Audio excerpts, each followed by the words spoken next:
Bienvenue sur le podcast du Monday Meeting. Mais qu'est-ce que le Monday Meeting ? C'est la rencontre d'amis entrepreneurs réunis autour d'une table ronde afin de discuter en toute simplicité de leur parcours dans l'entrepreneuriat. Et aujourd'hui, je suis très fier, très honoré d'introduire un invité qui a une saveur particulière pour moi, qui m'est très cher. De manière très familière, je l'appelle Tonton depuis des années, beaucoup trop d'années maintenant. Mais aujourd'hui, je vais l'introduire de son nom et prénom. J'ai nommé Mustapha Languimar. Comment vas-tu ? Ça va. Je suis vraiment heureux d'être avec vous ce soir. C'est un plaisir et un honneur. Et pour te recevoir, je suis toujours en compagnie de mes deux fidèles comparses et associés. J'ai nommé Félix. Yes, salut. Et j'ai nommé Serge. Hello. Tout le monde va bien ? Ça va. Et toi ? Très bien. Je suis vidé aujourd'hui. Normalement, c'est maintenant que je pique. Vas-y, tu peux y aller. Mais aujourd'hui, non, je ne vais pas faire ça. On a des grandes personnes au micro, donc on va rester tranquille.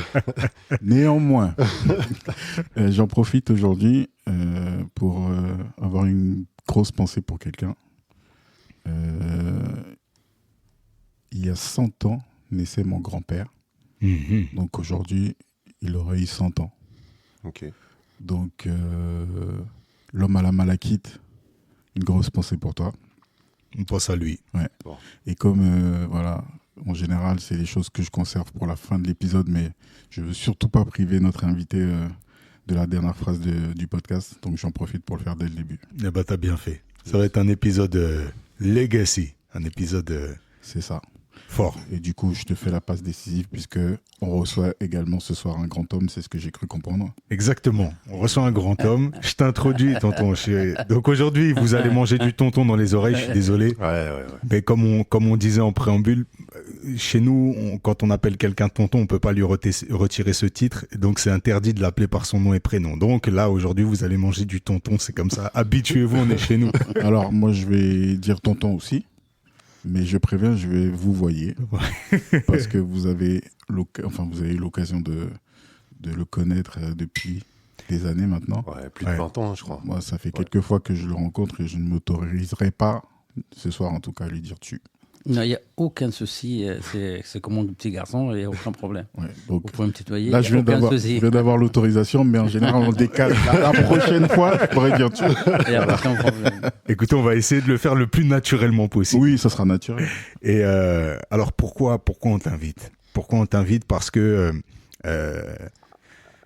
on a créé cette émission là, ce podcast sur l'entrepreneuriat, tu vois.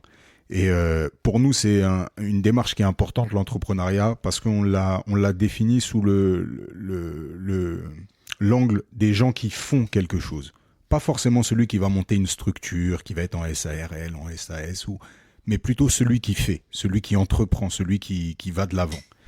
Et d'aussi loin que je me souvienne dans nos rapports qu'on a eus avec toi, il y a toujours eu cette volonté de nous transmettre ça, tu vois. Et pour nous, c'était vraiment primordial, et puis c'était aussi, évident, finalement, de t'inviter pour que tout ce que tu nous as donné en coulisses, on puisse en faire profiter le plus grand nombre. Parce que tout le monde ne peut pas venir toquer à ta porte pour parler avec toi une demi-heure. Et ce serait salutaire pour pas mal de gens. Et donc, on est venu ramener la porte dans les oreilles des gens. Est-ce que ça te va ? Impeccable. Ah, bah, Vraiment, je suis vraiment heureux de passer un petit moment ensemble. Et vraiment, c'est sympa tout ça. Eh ben, c'est parti. On a l'habitude de commencer par une question très simple, mais très, très profonde. Qui es-tu, Mustapha Languimar ? Je suis né au Maroc 1er janvier 61. Finalement, je ne sais pas vraiment le 1er janvier 61 parce que quand je suis arrivé en France, j'ai que l'année. Et je n'ai pas ramené le mois et le jour. Et le jour. Et moi, quand j'ai fait les papiers, ils m'ont fait 1er janvier 61. Ça, c'est tous les étrangers qui sont arrivés en France qui l'ont mis toujours 1er janvier 61. Je pense, ma mère, parce que j'ai posé des questions à ma mère, je pense que je suis né en fin 60. Ok.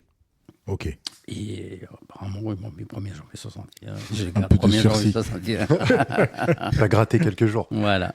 Et souvenir à Casablanca, mon père il est boucher et ma mère au foyer. On est 4 frères et 5 sœurs. T'es où dans la fratrie? T'es à quel niveau? Je ne me rappelle plus, mais je vais essayer.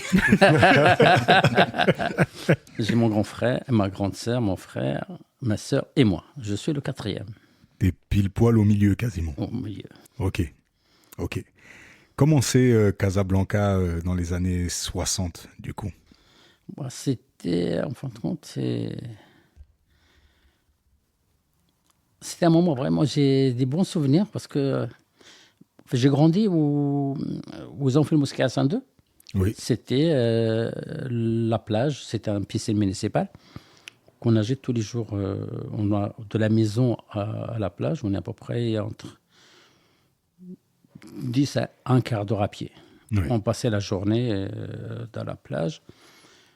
Et en fin de compte, j'étais quelqu'un qui n'aimait pas aller à l'école.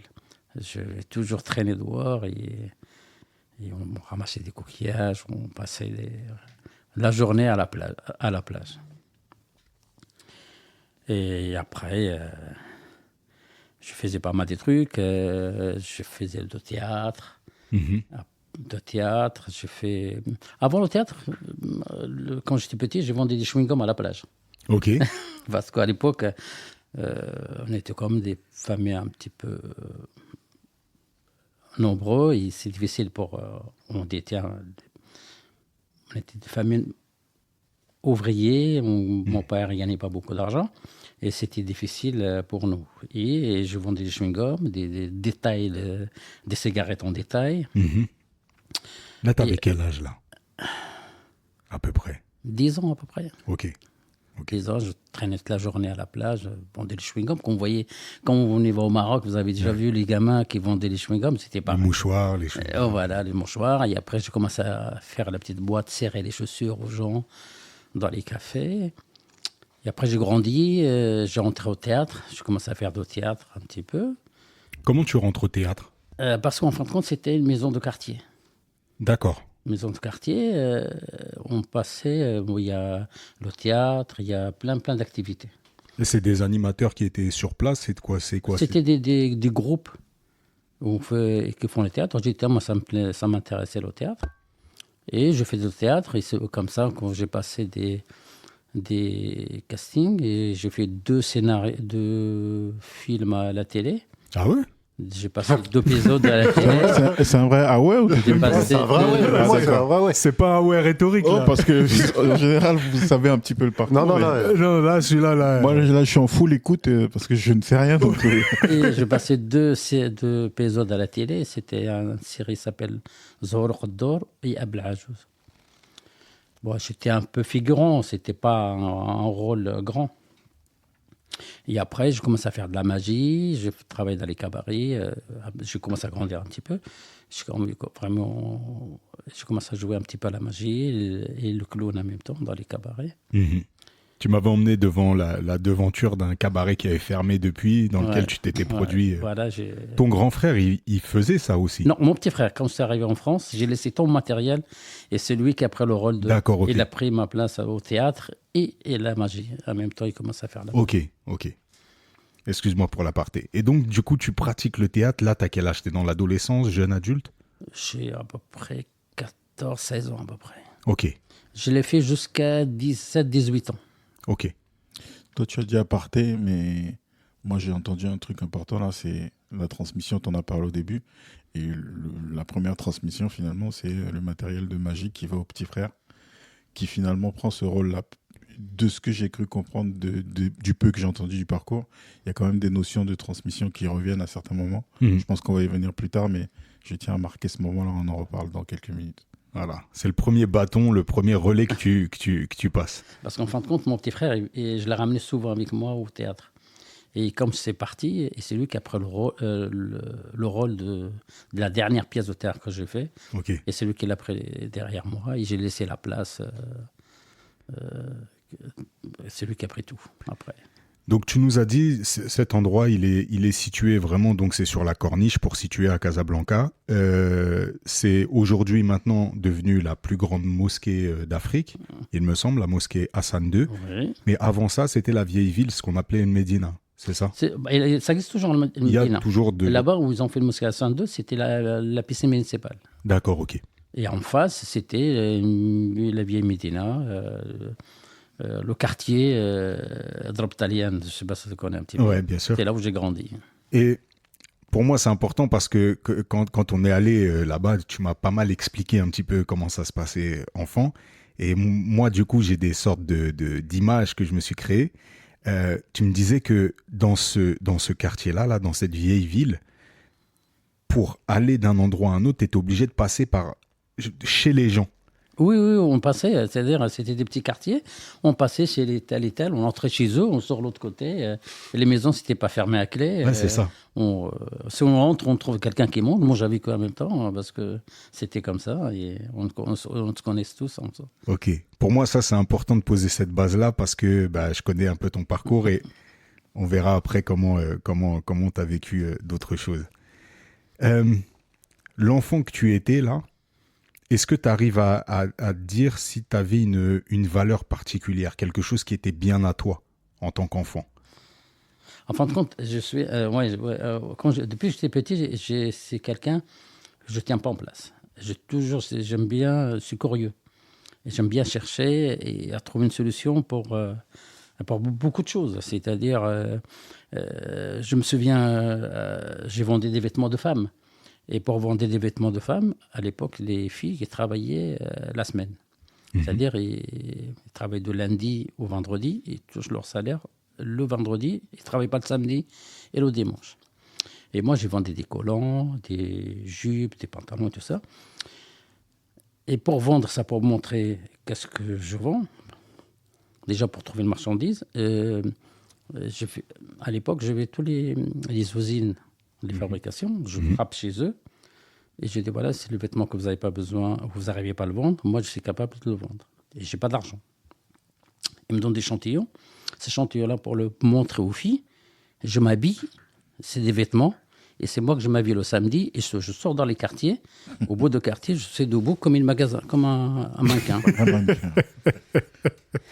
Et les filles regardaient, j'ai dit ouais, si j'ai ça, je fais le prix et tout ça. Et j'ai fait des crédits aux filles. J'ai encore le carnet, c'est un jour, je peux vous montrer. Ah on va prendre une photo et le mettre sur notre Instagram, ça c'est sûr. Et les filles, je marque leur nom et je le vends. Et chaque semaine, elles me donnent, je fais des crédits pour les filles. Et comment les gens réagissent quand ils voient quelqu'un comme ça qui Parce qu'ils ont l'habitude, parce que j'ai vendu pas mal. J'ai vendu avant que je fais les filles. D'accord. Par les saisons, par exemple, c'est l'entrée des classes. Je vendais des cartables.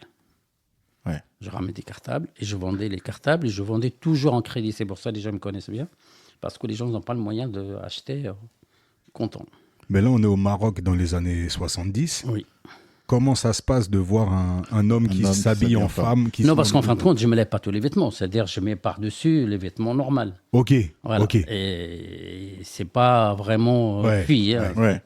Tu montres que ça peut se porter, que ça tient, que... Tout ça, voilà, tout simplement. Pas peur du ridicule à ce moment-là. Non, on ne pensait pas, parce que tout le monde est en difficulté, tout le monde y cherche à sortir pour gagner de l'argent, pour s'en sortir. Donc, il voit plus la détermination du vendeur qui veut vraiment se débarrasser de ses produits plutôt que quelqu'un qui fait le clown, finalement. Est-ce que ça a un rapport avec le fait de faire du théâtre et d'être assez je pense, comme ça. C'est le théâtre aussi. Ouais. C'est le théâtre qui m'a poussé, je crois. J'ai pas peur de ridicule, comme vous dites tout à l'heure. Et donc, tu es l'enfant qui trouve des solutions. C'est ça ta valeur quand t'es petit et celui qui ne tient pas en place. Voilà. Et moi, je me souviens aussi, une fois, j'étais le premier garçon qui a vendu la chemise Tahiti. Vous avez connu ça? La chemise Tahiti? Tahiti. Vous savez, avec plein de couleurs. Ouais, à fleurs. En fin de compte, j'ai des personnes qui travaillent à l'étranger, c'est-à-dire ils s'appellent dans les bateaux, là. Ils s'appellent des navigateurs, qui vont toutes les semaines, et quand ils reviennent, ils ont une journée, ils n'ont pas le temps, ils ramènent des marchandises. Ok. Cette marchandise-là, il faut qu'ils le vendent. Pour le vendre, ils n'ont pas le temps. Ils me les laissent, et moi, je le vends aux gens. Ok. Il m'a dit, voilà, je voudrais 6 euros. Moi, j'ai dit, il n'y a pas de souci, je peux te donner les 6 euros, mais je le vends le double. Et je le donne les 6 euros, je garde moi le reste. Et les gens, tous les gens de quartier, ils le savent que j'ai de marchandises qui vient d'étranger. Et là, j'ai trouvé quelqu'un qui fait des fabrications de chemise Tahiti, qu'ils n'arrivent pas à le vendre. J'ai dit, vous inquiétez pas, moi, je suis capable de le vendre. J'ai pris une chemise, je le mets, j'ai sorti le samedi. Et tous les copains, ils me disent, oui, j'étais non, j'ai pas beaucoup. L'offre et la demande. Bah, s'il te plaît, si tu peux me laisser. J'ai dit non, bah, vous l'aurez dans 15 jours parce qu'il il va venir Par bateau. par bateau et tout ça. En fin de compte, j'ai fait ça à tout le monde. Et un jour, tout le monde, ils ont sorti pour montrer. Parce que quand tu achètes quelque chose, Faut faire le beau. pour faire le beau, et tout le monde, il avait le montré le samedi, j'ai une chemise Tahiti. Et quand ils ont sorti tous, ils ont tout le quartier habillé en Tahiti. Et tout le monde, il me cherchait. Et tout le monde, il me cherchait pour me taper. Et tout. Donc, t'étais un filou. Je suis sauvé et tout ça. T'étais un filou. Enfin, j'ai fait mal à personne. Il veut pas répondre. Non. Raconte-moi s'il te plaît, je suis désolé, hein, je vais t'envoyer comme ça des petits trucs, parce que moi c'est des trucs qui m'ont fait rire, parce qu'en plus j'ai les lieux en tête. L'anecdote sur les consignes de bouteilles de limonade. Ah. En fait, c'est un épisode, il va s'appeler Better Call Mousse. En fin de compte, à l'époque, Ça démarre bien en tout cas. vous n'avez pas connu la limonade La Cigogne. Non, La Cigogne, c'était la limonade. peut-être Serge, mais nous, Félix. Un peu de respect, monsieur. La cigogne. La Cigogne, c'était la bouteille, la limonade blanche avec une cigogne. Mais toute la famille, tout le monde, il achète la limonade. Et nous, on n'a pas le moyen de l'acheter. Qu'est-ce qu'on faisait? On achète la bouteille, on les vend en cachette. Pour l'ouvrir, on ne l'ouvre pas, on le ferme pour ouvrir la bouteille avec le bouchon qui est resté. Ok. J'arrive pas à expliquer. Ouais, je vois. C'est-à-dire- La capsule, pour ne pas qu'elle se C'est-à-dire, détache de la languette. On ne fait pas ouvrir, on fait le contraire. On le fait visser jusqu'à qu'on sort le bouchon avec La languette. la languette. Ok. Avec les copains, on boit la limonade, on le remplit de l'eau, on le remet le bouchon, on le rend à l'épicier. J'ai dit non, ma mère, il ne voulait pas celle-là. Il se trompait. Il nous rend la monnaie. On le faisait souvent. Et un jour, c'était le vendredi, mon père vient de Salah et tout, et on mangeait de couscous, et là, on voit ma petite sœur acheter la limonade. Quand il verse la limonade de ma mère, c'était de l'eau. L'arroseur arrosé. Voilà, exactement. Magnifique, magnifique. Donc le petit filou de Mousse évolue comme ça et grandit donc à Casablanca. Et tu dis qu'à ce moment-là, tu vas pas du tout à l'école. Pas du tout. Enfin, chaque fois que je vais à l'école, j'ai mal à la tête. Parce qu'en fin de compte, à l'époque, quand on est à l'école, c'était des profs durs, ils nous tapaient. C'est pas comme maintenant, c'est-à-dire on prenait les règles dans les doigts. Le bout des dans doigts. les doigts, ils nous tapaient. C'était c'est pour ça que en fin de compte, chaque fois j'étais comment ça s'appelait? Traumatisé, quoi. Voilà. Ah, excusez-moi, pardon. Je vais à l'école parce que pour manger à la cantine. Ah ouais. Tout simplement. Quand je vais là-bas pour manger à la cantine, après je reviens plus. Ok. Et pour manger à la cantine, ils choisissent 5 élèves par classe. Et on est 45 élèves par classe. Et pour être choisi, il faut ou votre papa il est mort, ou une femme toute seule. Je la sens venir. Et moi, chaque fois, je dis mon papa il est décédé.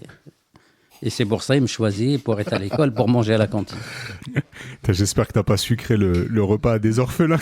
Non, mais à l'époque, c'était mal vu aller à la cantine. Parce que les parents, ils ne laissent pas leurs enfants aller à la cantine. Parce que c'est que les pauvres qui... C'est-à-dire que tu es vraiment démuni, quoi. On ne mangeait pas à nos faim et ce n'était pas facile. Ma mère, à l'époque, on mangeait beaucoup des sardines, mais tous les jours différents. Mais pour manger des sardines avec mes frères, parce qu'on n'habitait pas loin de la mer. De la mer. Et on va donner un coup de main aux pêcheurs. pêcheurs, ils nous payent avec des sardines. Et Ça se fait ça aussi au Togo, enfin tous les pays côtiers en Afrique. Le matin, tu vas tirer les filets avec les pêcheurs et puis tu repars avec ta petite cargaison, quoi. Et on mangeait des sardines tous les jours, mais différemment. Parfois une boulette, parfois machin, mais tout le monde mange des sardines tous les jours. Ok. C'était les sardines, c'était le plat de pauvres, finalement. À quel moment tu as envie d'autre chose? Oui, en fin de compte, j'ai toujours envie d'aller en Europe. Ok. Tu vois, parce qu'on voit toujours les enfants qui viennent l'été en vacances. On le voit, ils sont bien habillés. Et ils ont pas mal de choses. Et nous, on a envie d'être pareil comme eux. Et en même temps, je regardais beaucoup des films français, américains et tout ça. Et ça donne envie d'y aller. Je connaissais la France avant que je rentre ici. Ouais.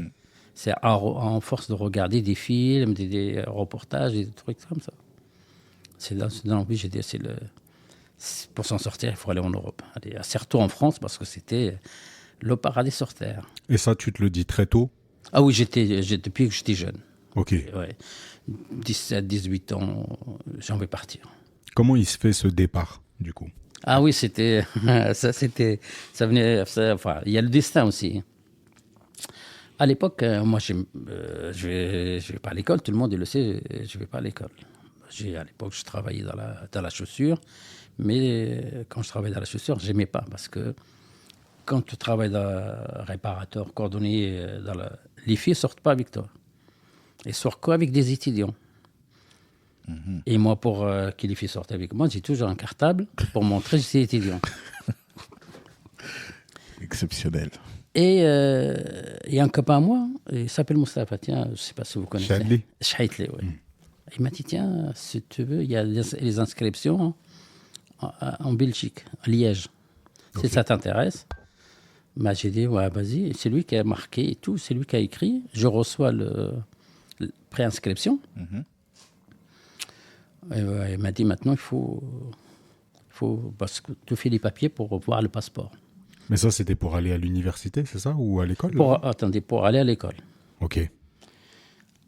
Et le problème, je n'ai pas le bac. C'est lui qui a le bac. Il m'a donné son bac à lui. J'ai changé le nom, j'ai mis mon nom. Je sais pas si on va sortir cet épisode. On est foutus, là. Est-ce que tout est réglé, là? C'est bon? On va manger inoccupé. On est complètement foutus. D'accord. Finalement, j'ai fait l'inscription. J'ai eu d'abord, avant que voir comment s'appelait mon passeport. Ouais. Vous savez, chez nous, il y a le mqaddam. Je ne sais pas comment ça s'appelait ici. Ça, Quelqu'un, c'est lui qui connaît le quartier. C'est lui qui signe pour voir si c'est vrai. Un tel est bien un tel. Voilà. Et pour le montrer que je suis encore étudiant, je sors le matin avec le cartable. Je sors. Et quand je sors, je passe devant lui. Bonjour, avec mon cartable. Là, tu es encore à l'école? J'ai dit oui, je suis. Et je reviens l'après-midi. Je monte sans arrêt parce que je sais qu'il va recevoir le papier pour le signer. Donc c'est grâce à la signature. C'est parce que j'allais demander effectivement comment est-ce que vous arrivez à faire valider le fait que vous avez des diplômes sans avoir été effectivement. Donc c'est l'autorité du quartier qui tamponne. Et c'est lui, je sais qu'il va recevoir le papier pour le signer. Finalement, il a signé. C'est là où j'ai eu mon passeport. Et là, pour venir en France, pour aller en Belgique, j'ai pas l'argent. Et à l'époque, j'étais soigneur dans une équipe de football. Alors, ça consiste en quoi, soigneur dans une équipe de football au Maroc dans les années 70? En fin de compte, c'était l'équipe de foot junior. Et ça, moi, c'était grâce à ton diplôme de médecine. Préparateur physique. C'était les seniors et nous, moi, je jouais avec les seniors. Il y a les grands, les plus âgés que nous. Ouais. Et pourquoi j'ai entré dans cette équipe-là? Parce qu'en fin de compte, une fois par semaine, le samedi, parce que c'est les gens qui travaillent, ils ont une équipe de foot. Une fois par semaine, le samedi, ils font une réunion. Chaque fois chez quelqu'un. Et moi, j'y vais parce que chaque fois qu'il fait la réunion, il y a à manger, il y a à boire. Et moi, j'y vais pour ça, finalement. Comme c'est la pour cantine. manger, voilà, manger, à boire. Et le dimanche matin, quand ils vont jouer le match, parce que tous les dimanches matins, moi, j'ai la petite boîte. C'est là, il y a le machin rouge, là, la croix rouge, là, où il y a toutes les La trucs. trousse de secours, ouais. Le trousse de secours.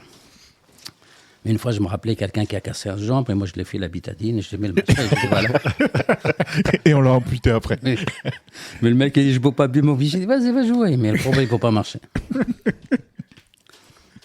Et le jour, pour venir, c'est eux qui m'ont fait, chacun, ils ont fait une liste. Ouais. Ils m'ont fait, chacun, ils donnent 50 dirhams, 20 dirhams. Ils m'ont ramassé un peu d'argent. Et avec ça, j'ai acheté le billet à l'époque pour les étudiants. Il s'appelait l'Interrail. Je ne sais pas si vous connaissez. Interrail, ouais. À l'époque, c'était pour les étudiants qui pouvaient voyager pendant 1 mois toute l'Europe. Ouais. Mhm. Bon, je suis venu avec. J'ai arrêté à la gare de Sterlitz. Mhm. Je n'ai pas bougé. J'ai jamais été en Belgique. Jusqu'à maintenant. Il y a quelqu'un à Liège qui attend ton arrivée. Jusqu'à maintenant. Ça fait 40 ans, 45 ans, j'ai jamais été. Connaissant les mecs de Liège, c'est possible qu'il y ait vraiment un mec qui attend Mousse. Ah, toi, tu veux des problèmes avec les J'ai Belges. aucun problème. Non, avec les Liégeois. Ok. Bon, c'est incroyable ça. Voilà. Quand tu racontes tout ça, je vois le filou, mais je le vois par nécessité et par débrouillardise. Et ce truc-là de sortir de sa condition. T'acceptes pas finalement ce qui t'est présenté, tu vas chercher mieux. Par tous les moyens, finalement. Ben, moi, je retiens que la fin justifie les moyens et qu'en même temps, comme il disait, il a fait de mal à personne. Ouais, et ce que j'allais rajouter justement, c'est que au-delà de ça, t'attires une forme de sympathie parce que je pense que tu te serais fait taper vraiment si c'était pas le cas. Et puis t'as tous ces joueurs de foot qui se cotisent finalement, qui viennent participer. Donc quand je t'imagine comme ça enfant, tu devais être justement celui qui attire la sympathie, quoi, celui qui peut-être qui bouge dans tous les sens, qui est actif, mais qui est productif, qui fait, quoi. Moi, je me rappelais, j'ai jamais bagarré de ma vie. Ouais. Personne, il m'a jamais tapé ou faire. J'ai jamais cherché des histoires. Je sais, parce que déjà, j'ai pas la carrure pour faire de la bagarre, parce que je sais, si je fais la bagarre, ils vont me massacrer. J'étais toujours petit, maigre et tout, et j'essayais de trouver une solution pour éviter les histoires. T'es conscient de tes armes. T'as créé tes propres armes. Tranquille. Fort. T'arrives à Austerlitz. Ouais. T'as tout mis dans le billet Interrail. Il m'a resté 50 francs, je crois, de ma poche. Bon, donc t'as tout mis dans le billet Dans un Interrail. petit jean. Je l'ai jamais touché. Le billet Ouais. Pourquoi Parce que je l'ai déjà oublié. Je dis, en cas où, si jamais il m'arrive quelque chose, c'est comme un secours. Et donc tu t'es dit, il n'existe pas ce billet. Et je l'ai oublié. Je vais faire comme si j'avais rien. C'est vrai, je l'ai oublié. Bon, ça, c'est le mental. Hein. Qu'est-ce que tu fais alors Oui, je descends. En fin de compte, c'est là, imaginez, c'est incroyable. Je descends dans la gare de Sterlitz. Déjà, je n'ai pas de destination. Je ne sais pas où j'y vais, avec un sac à dos, un sac de troussage.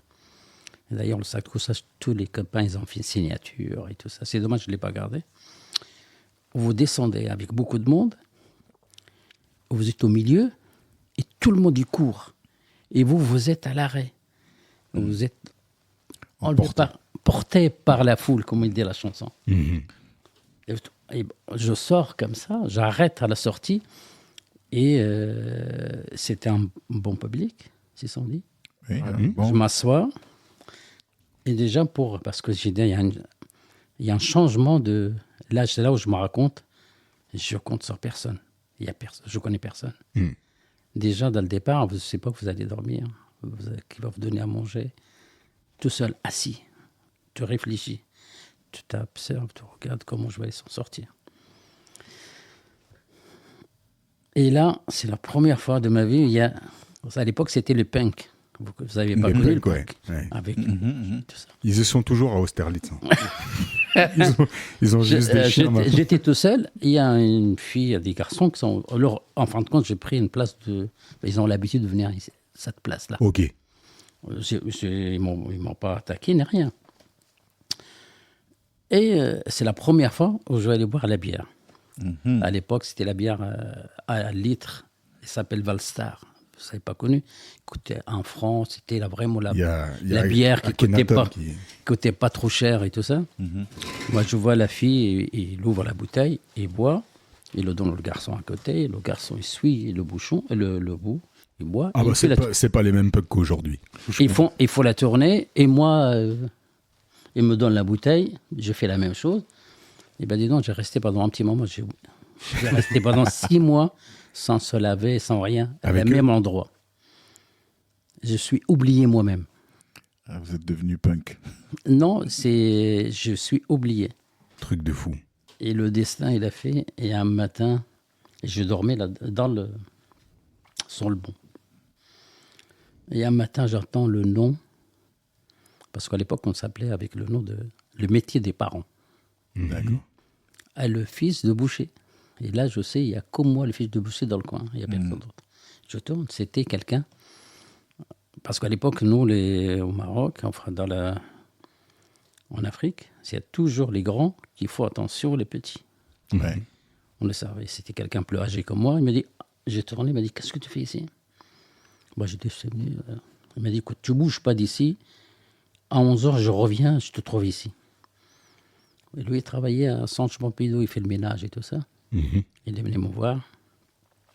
Il m'a ramené chez lui, il m'a fait... J'ai pris la douche, il m'a acheté un pantalon, un vêtement, il m'a ramené chez le coiffeur. À l'époque, les cheveux étaient longs, un petit peu. À l'époque, c'était Bob Marley. On faisait comme Bob Marley à l'époque. Et il m'a dit, écoute, montre-moi ton passeport. Il a regardé le passeport, il n'était pas encore. Il était encore valable, le visa, il n'est pas fini. Ok. Il m'a dit, écoute, je vais t'inscrire dans une école, l'Alliance française, si vous connaissez, derrière le Jardin de Luxembourg. Il m'a dit comme ça, tu seras toujours en règle. C'est-à-dire, tu auras un récépissé, en attendant que tu vois comment tu vas s'en sortir. Et il m'a inscrit, il m'a dit, et maintenant, il me commence à me montrer les choses comme les choses bien et les pas bien, comment il faut s'en sortir et tout ça. Et le week-end, je passais faire le pièce au théâtre à Centre Pompidou. D'ailleurs, c'est là où j'ai raconté Jamila. Ta femme. C'était les choses qui m'arrivaient bien dans ma vie, et 2 choses. J'ai rencontré ma femme et il m'a fait des bons enfants. Oh, c'est magnifique. C'est magnifique. Est-ce que quelqu'un a déposé les droits pour faire le film des Non, mais ça, c'est un truc de fou. Hein. Parce que là, on est encore qu'au tout début, en plus. Là, c'est si on reprend notre voyage des héros, là, donc on vient de rentrer dans le monde extraordinaire. Ouais. Il y a le premier allié là qui vient d'arriver. Donc il y a déjà eu les épreuves. Le premier allié arrive et finalement commence à donner une voix pour pouvoir se débrouiller dans cette aventure. Mais c'est magnifique, incroyable. Donc moi, je suis venu ce soir pour découvrir vraiment, parce que ça fait des années que les garçons parlent de vous. La première fois que j'ai entendu parler de vous, c'est dans le cadre de HD Diff, donc on en avait déjà parlé dans un épisode, mais quand ils montent leur société, c'est dans l'idée de promouvoir un peu les activités d'artisans. Et donc ils me disent, de toute façon, on a notre premier film qui va être fait, on doit aller voir Baba Mousse, etc., etc. Je pense que ça s'est jamais fait d'ailleurs. Si, on l'a fait. C'était le premier film de la société. D'accord, parce que pendant longtemps, c'était donc quand on faisait nos Monday meetings, on doit aller à son magasin pour faire ça. Et puis bon, finalement, j'ai jamais vu ça, donc il faudra que je le voie. Ouais. Qu'on le retrouve. Et puis ensuite, à un moment donné, donc je parlais un petit peu de ce que je faisais. Je disais, moi, il y a dans les idéogrammes que je dessine, j'ai envie de le faire sur d'autres supports et le cuir, ça m'intéresse. Et là, Félix me dit, mais attends, on a quand même quelqu'un qui fait des choses magnifiques et tu pourrais peut-être voir avec lui. Donc c'est plein de choses comme ça où j'ai entendu parler de vous longtemps, bien longtemps avant de vous avoir vu. Je suis ravi d'être là et d'écouter cette histoire. En effet, ça peut être adapté au cinéma, tonton. Ah là... ou en livre, il faut déposer ça vite. Hein. On va poser ça. On va poser ça. Moi, j'aime bien ce que tu as dit, et peut-être que tu n'as pas spécialement envie de revenir dessus, mais je reviens juste sur la phrase que tu as dit, c'est « je me suis oublié » à la gare d'Austerlitz. Austerlitz, c'est une gare, et le propre des gares, c'est que en fait, tout le monde sait où il va. Oui, vous oubliez pourquoi? Parce que c'est arrivé en France, c'était la liberté, et personne derrière toi. Ouais. Personne qui va dire « attention, tu n'as pas peur de quelqu'un plus âgé que toi qui va te dire attention, tu vas prendre des claques. C'est-à-dire la liberté. Et en même temps, tu as perdu des repères. C'est ça. Moi, c'est ça que j'entends. C'est que si je fais le comparatif avec ce que j'ai entendu il y a une demi-heure, c'est je traverse des maisons où il y a des gens qui habitent et que je connais tout le monde en fait finalement. Et d'un coup, et même les gens qui viennent m'acheter des choses quand je suis déguisé, que j'ai mes jupes, etc., me connaissent et me reconnaissent en tant qu'eux. Et puis là, finalement, donc, je suis emmené par une vague comme ça de gens que je ne connais pas. Je me retrouve sur un banc. Et effectivement, je m'oublie là. Pour moi, c'est cohérent, en fait. C'est cohérent. Ouais, ça l'est, mais le terme est fort. Le terme est fort, je me suis oublié. Ouais. Et finalement, c'est cet intervenant extérieur, donc ton allié, qui surgit. Ça, ce qu'on appelle le mektoub, destin. Oui, bah c'est pour ça, moi j'ai de la chance, parce que toute de ma carrière, de ma vie, j'ai toujours de la chance. Quelqu'un qui m'a donné un coup de pouce pour avancer. Ça, c'est une grande chance. Sur beaucoup de choses, jusqu'à maintenant. Ah ouais? Toujours, on a toujours besoin de quelqu'un. Ça, je suis d'accord. Ouais. Toujours. On lutte beaucoup contre ce terme-là, le self-made. Ouais, je me suis fait tout seul. Ça n'existe pas. Déjà, tu n'es pas né tout seul. On t'a fait. Et en plus, dans le parcours, c'est vrai qu'on a tendance à un peu oublier ces petits coups de pouce-là. Moi, j'ai plutôt tendance à faire attention à ça parce que je pense que c'est comme ça qu'on les attire. Finalement, on appelle ça de la chance, mais je pense que ça vient de vous aussi. C'est-à-dire quelque chose que vous dégagez, qui émane de vous et qui attire, entre guillemets, cette chance-là. Moi, j'y crois et c'est comme ça que je vois les choses. Parce que peut-être plein d'autres jeunes hommes qui auraient été assis sur le même banc ou allongés sur le même banc, qui auraient eu un autre passé, un autre passif ou quoi que ce soit, cet homme-là, il se serait dit, El Miskin, il est perdu et il aurait tracé sa route. Toi, il t'a interpellé, il t'a sorti, mais il t'a sorti toi en tant qu'individu. Et c'est pour ça que la chance, oui, il y a cette croisée du destin là, mais en même temps, t'as fait en sorte que la chance elle puisse venir toquer à ta porte, quoi. Et il y a la chance, il y a aussi la rencontre des gens, parce que si on rencontre des gens bien, ça nous donne toujours envie de faire pareil comme eux. On a toujours besoin d'un exemple. Dans la vie, on a toujours, tiens, celui-là a fait ça. Ah, j'ai envie de faire pareil. Et comment il va faire? Comment faut que je fais? Et parfois, il y a des gens qui me disent, ouais, ils nous conseillent. Jusqu'à maintenant, j'ai toujours quelqu'un, un exemple jusqu'à maintenant. Mais en tout cas, tu fais partie des gens qui sont aussi des mains tendues dans la vie de plein de gens. Donc, je pense que ça s'attire. Raconte-nous un petit peu cette histoire. Tu es au théâtre, celle-là, je ne la connais pas. Et tu rencontres celle que finalement, nous, on appelle familièrement Tata. Comment ça se passe? Oh, ça, c'est pas comme ça que ça arrive. En fin de compte, le week-end, dans la semaine, pour gagner ma vie, pour payer à l'époque, je dors plus dehors depuis que le monsieur m'a aidé. L'autre fils du boucher. Voilà.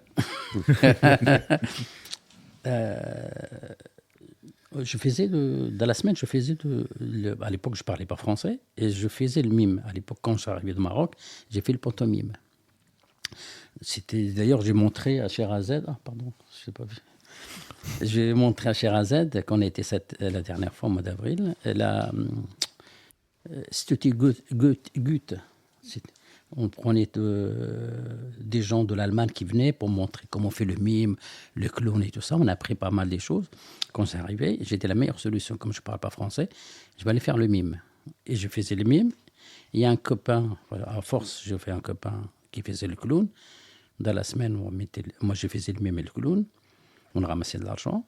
Les gens nous faisaient la manche. Enfin, pas la manche, mais on tournait parce qu'on fait un travail. Chapeau, ouais. On faisait le chapeau, ça, on fait un travail. Les gens nous payaient pour le travail qu'on fait.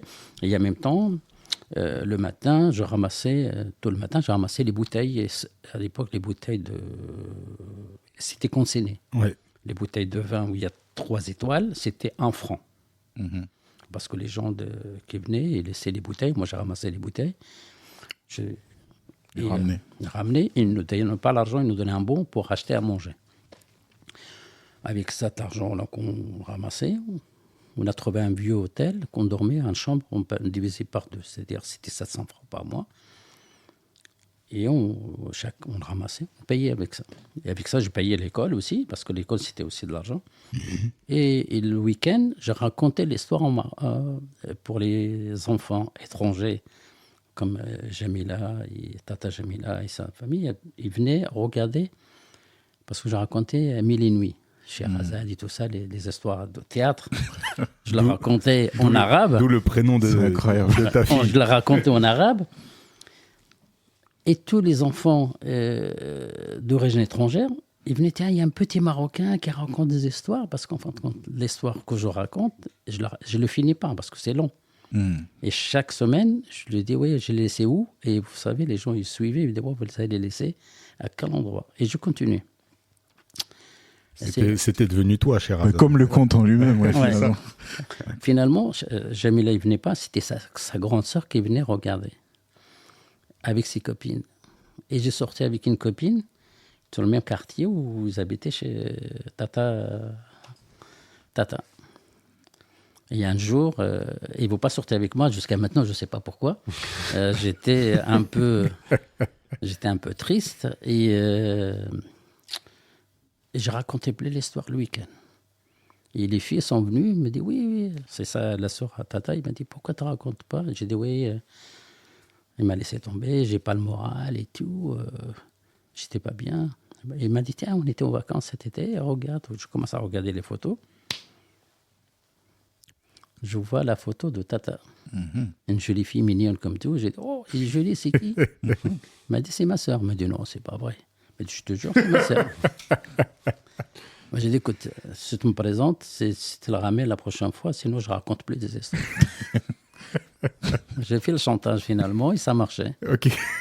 Bon, je crois qu'on a un teaser. Non mais c'est fou parce que tu vois, tu disais j'ai eu de la chance dans la vie, j'ai rencontré ma femme. Non, c'est pas de la chance ça. Mais si, parce que la chance, il m'a montré la photo. Oui. Oui. Mais pour beaucoup, ça se serait arrêté là quoi. Et toi, t'es allé chercher ta réussite. Ouais. T'es allé jusqu'au bout de la démarche. Hein. Ah, t'es allé au bout de la démarche. Bon, on en profite pour dire bonsoir à Sheherazade qui nous fait l'honneur de sa présence silencieuse. Ah faux, bienvenue chez toi pour le coup. Ouais, c'est comme ça ici, on maîtrise le jeu de mots. Et après, on ne sait pas ce qu'ils ont raconté. Et il est devenu, et c'est pour ça que je dis, j'ai de la chance. Trouver quelqu'un, c'est une porte-bonheur pour moi. Quand je l'ai rencontré, ma vie elle a changé sur place. Tu m'as toujours dit, ça c'est une des leçons, un des enseignements que tu m'as laissé, que se marier tôt et avoir une femme à ses côtés, c'était une bénédiction parce qu'elle apporte ce qu'on appelle la subsistance. Elle te permet de vivre et en fait trouver toi-même les ressources et autres. Bah c'est tout, voilà, j'avais envie de le dire. Ça y est, c'est fini. moi, ce que je retiens, c'est une phrase qui m'a marqué. Et quand j'entends ces notions de chance-là et finalement qui se présentent beaucoup trop souvent dans votre parcours pour que ça soit vraiment de la chance, c'est le meilleur moyen de rencontrer des opportunités, c'est d'en être une soi-même. Et j'ai plus l'impression que vous attirez ces choses-là parce que finalement, on dit même quand vous vous débrouillez pour avancer, vous ne faites de mal à personne. Et je pense que ce bon fond-là, finalement, c'est peut-être ça qui attire toutes ces opportunités, finalement, que j'appelle pas chance, finalement. Mais moi, c'est ce que je retiens pour l'instant, en tout cas. Non, t'es un aligneur de planètes, je pense. Je pense que c'est ça ton titre. Tu fais en sorte que ça s'aligne et puis à un moment, ta voix, elle se trace, quoi. Mais je disais ça par rapport au fait que quelqu'un rentre dans ta vie. Maintenant, je comprends beaucoup mieux finalement l'enseignement parce que pour toi, ça a été salvateur du coup. Tu dis que tout a changé à ce moment-là. Qu'est-ce qui change? Voilà. Avant que je le raconte, comme je suis entré avec le métier cordonnier, chaque fois quand je passe dans un endroit, je rentre et je demande si vous avez besoin d'un cordonnier. Et chaque fois, il me dit, laissez si vous avez un numéro de téléphone. Bon, le problème à l'époque, il n'y a pas le portable.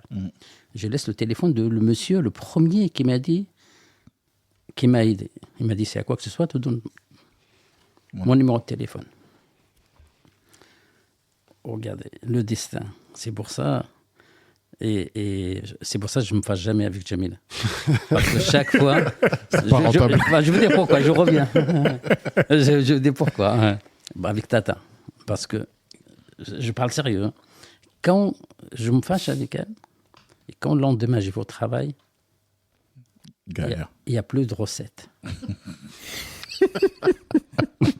Et là, quand je vois, il n'y a personne qui entre au magasin, je l'appelle, ça va, tu vas bien? Et sur la tête de mes enfants, et il y a le monde, il rentre. Et la recette, je le récupère. C'est pour ça que je ne me fâche jamais.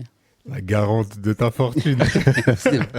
C'est pour ça que je l'appelle mon porte-bonheur. Elle a les clés du royaume. Ouais. Ok, et donc quand tu la rencontres, finalement, il y a quoi? Il y a quelqu'un qui t'appelle? Comme j'ai dit, je laissé. Et le jour que je l'ai rencontré, le lendemain, le copain, il me cherchait. Tiens, j'ai des appels pour travailler chez quelqu'un. Ok. Et là, l'aventure, elle commence. Voilà. Depuis, je l'ai rencontré, je n'ai pas arrêté de travailler. Ok. Tu vas travailler en fin de compte, je n'ai pas travaillé et il ne manquait jamais d'argent. Depuis, avant je le rencontrais, mes poches étaient vides. C'est-à-dire les 50 que je t'ai dit qui m'ont laissé, que j'ai oublié, et jamais rajouté plus. Depuis que je l'ai rencontré, j'ai toujours, alhamdoulilah, il me manquait. Alhamdoulilah. Magnifique. Elle t'a éloigné du besoin. Ouais. À ce moment-là, du coup, tu te mets à travailler dans une cordonnerie. C'est où? C'est qui est-ce qui t'embauche? Comment ça se passe? En fin de compte, quand il a laissé le numéro de téléphone, il a laissé l'adresse. C'était à l'époque à Mairie Dilila. C'est un juif tunisien. Son cordonnier il est tombé malade. Et je suis parti le dépanner. J'ai travaillé chez lui pendant 1 mois. Et après, regardez le dessin, qu'est-ce qu'il fait. J'ai travaillé 1 mois. Après, vous savez, c'est un cercle fermé. Ils connaissent pas. Ils connaissent. Et chaque fois, tiens, tu veux travailler chez quelqu'un. J'ai travaillé encore 2-3 mois à Roi et Malmaison. C'est toujours chez les gens. Et depuis, je commence à faire des adresses maintenant. Et chaque fois, je travaille chez quelqu'un. Dès que tu rentres, est-ce que tu vois une différence avec le métier que tu faisais au Maroc, de cordonnier? Tu l'as appris comment d'ailleurs, le métier au Maroc? C'est comme ça? Tu étais avec des mentors là-bas, des anciens qui faisaient ça? En fin de compte, c'est grâce à ma grande sœur. Ok. Ma grande sœur, et à l'époque, elle travaillait dans la chaussure. C'est-à-dire, elle fait la tige. Si vous connaissez un petit peu le travail de la cordonnerie. Du tout. Il y a beaucoup de métiers dans la chaussure. Ok. Il y a la tige. La tige, c'est le haut de la chaussure. C'est des gens qui le préparent. Et après, il y a les gens qui font le montage de la chaussure. Et moi, j'étais petit, et il m'a fait rentrer pour faire, vous savez, pour acheter le truc, qu'est-ce qu'ils ont besoin, de thé, enfin, j'ai les courses. Ok. Quelqu'un qui a besoin des cigarettes, je vais aller chercher des cigarettes. Il veut de pain, je vais aller chercher le pain. Je suis là. L'homme à tout faire, ouais. Voilà. Et au fur et à mesure, je commence à m'intéresser parce que les gens qui travaillent, ils gagnent de l'argent parce qu'il y a de l'argent quand même là-dedans. Et je commence à prendre le métier. C'est-à-dire, je commence à toucher sans quelqu'un qui me demande quelque chose. Je commence à toucher comment ça marche. Allez, je te donne un coup de main, je passe la colle et tout.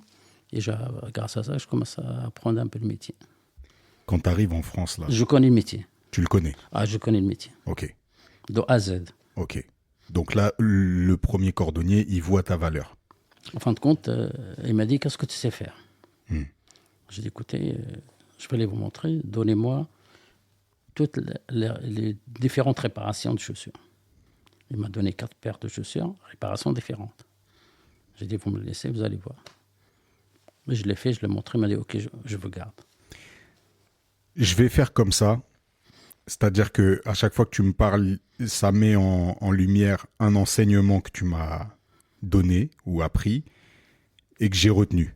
Donc là, quand tu me parles de ça, j'ai le moment où moi, finalement, je crée mon entreprise et que je t'en parle et je vois ton enthousiasme. Et là, tu communiques, tu parles avec moi et tu me dis, il faut que tu te concentres sur une chose, c'est que ton premier client, il doit être satisfait, convaincu. Parce que lui, c'est lui qui garantit le fait que derrière, ça prospère, que ça puisse s'élargir, que ça puisse augmenter. Et ok, Voilà, je mets juste en lumière. Hein. Non, parce qu'en fin de compte, c'est là où... je reviens à ce que tu dis. Parce que imaginez, c'est le premier que je travaille chez lui, il n'est pas content. Ça s'arrête là. Il va s'arrêter là. Mais comme je travaillais et je donnais le travail bien fait, il m'a fait plein de... Et chaque fois, je vais chez quelqu'un, chaque fois, il m'envoie chez quelqu'un. Et c'est comme ça que je fais un circuit, enfin des clientèles. Ouais, ton réseau, au final. Le réseau. Ok. Fort. Tu fais ça pendant combien de temps? J'ai fait à l'époque parce que j'ai travaillé, mais en fin de compte, c'était en noir. Je travaillais parce que j'ai pas la carte. À l'époque, c'était la carte de séjour et la carte de travail. Et quand c'est marié, j'ai que la carte de séjour. J'ai pas le droit de travailler. J'ai le droit de travailler que 20 heures par semaine. Et j'ai fait pendant un petit moment quand même.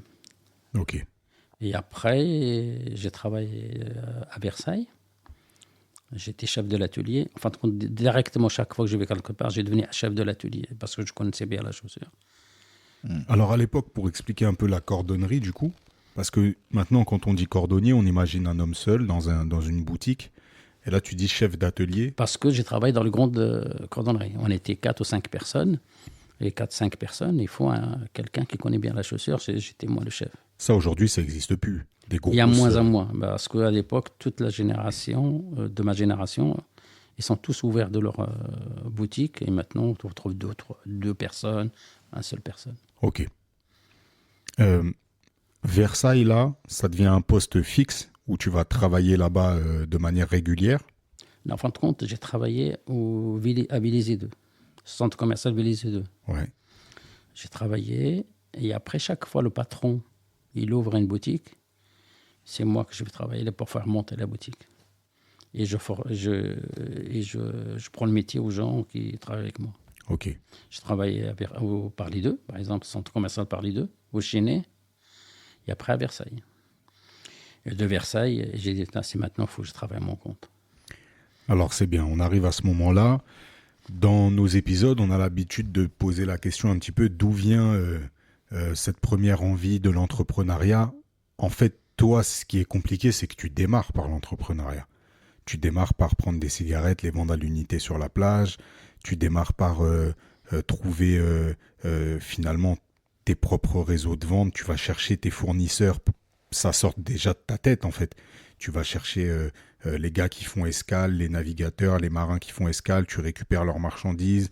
Tu crées toi-même tes modèles de vente, comme on l'a dit tout à l'heure. C'est-à-dire que tu crées la demande alors que tu as déjà l'offre pour y répondre. Mais tu crées la demande, tu suscites ça. Donc la vente, c'est déjà inné en fait en toi. Donc en fait, l'entrepreneuriat, c'est quelque chose que tu as depuis toujours.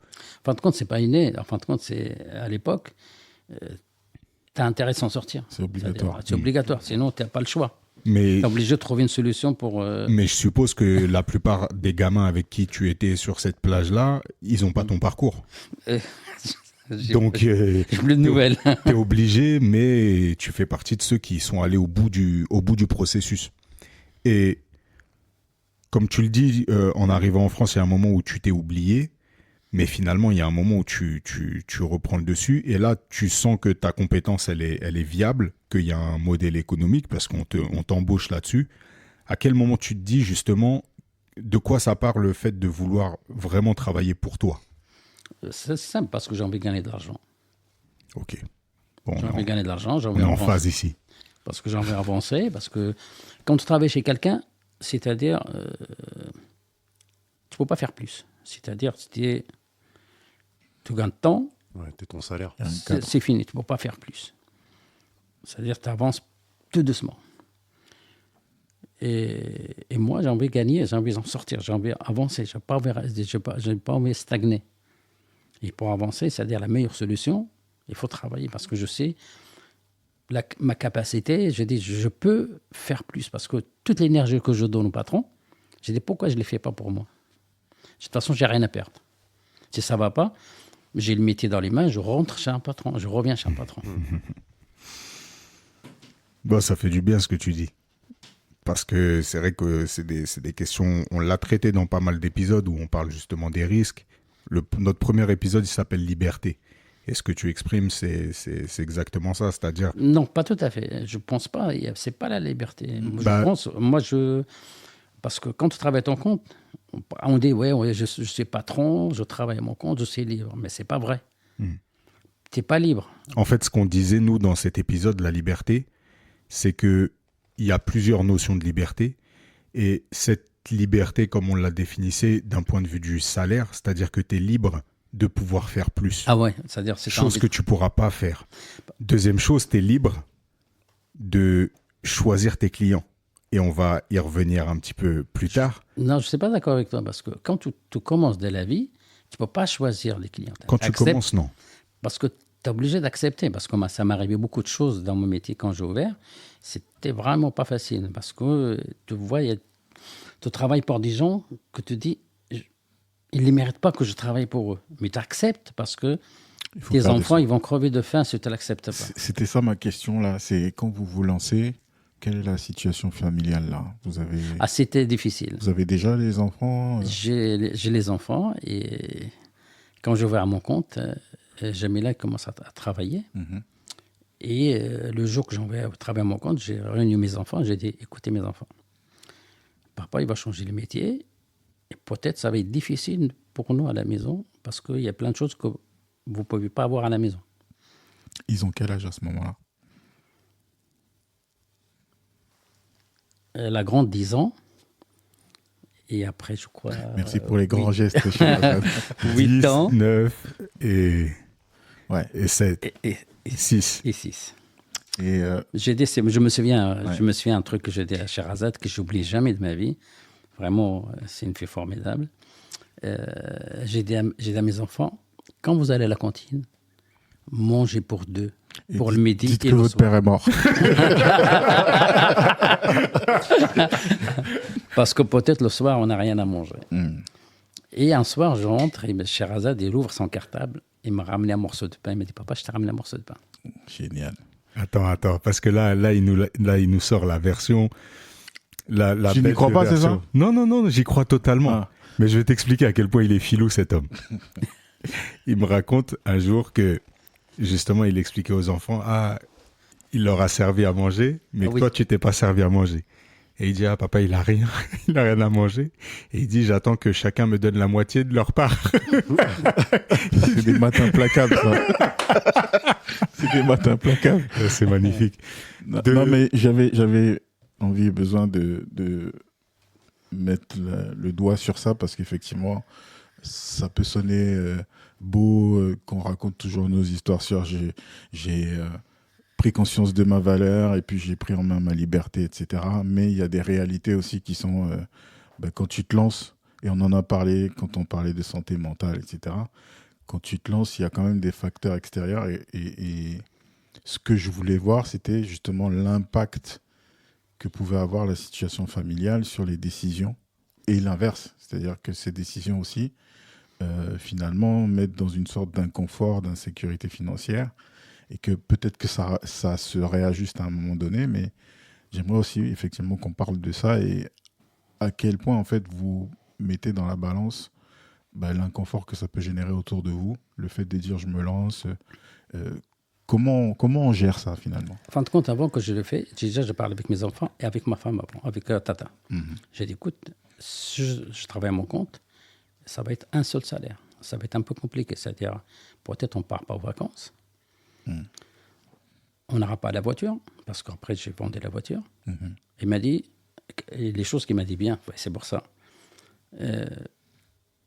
C'est une femme formidable. Il m'a dit, tu peux compter sur moi, vas-y.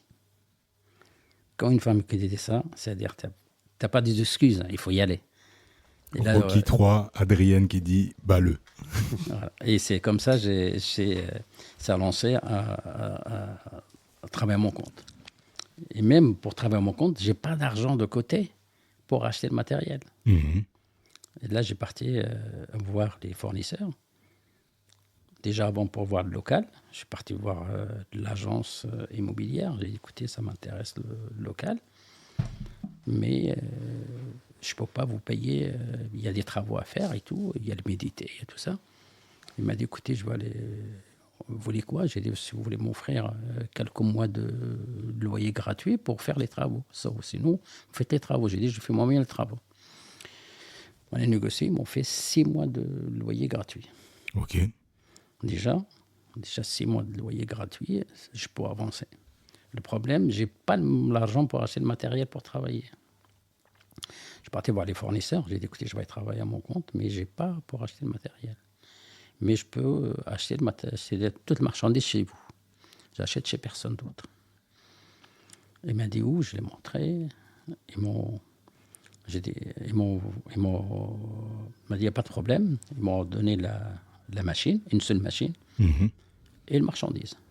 Et j'ai dit, écoutez, chaque semaine, quand je travaille, je le ramène un petit peu, ils m'ont fait confiance finalement. Ouais. Et après, j'ai besoin de machine à clé, et j'ai parti chez le banquier. Le banquier ne peut pas me prêter parce qu'il m'a dit, est-ce que vous avez un bilan? J'ai dit non, je viens de démarrer. Est-ce que vous avez un garant? J'ai dit, j'ai pas de garant. Est-ce que vous avez un bien? J'ai dit, j'ai pas de bien. Il m'a dit, comment vous voulez comment vous faites pour un machin pour vous me rembourser? J'ai dit, écoutez, c'est simple.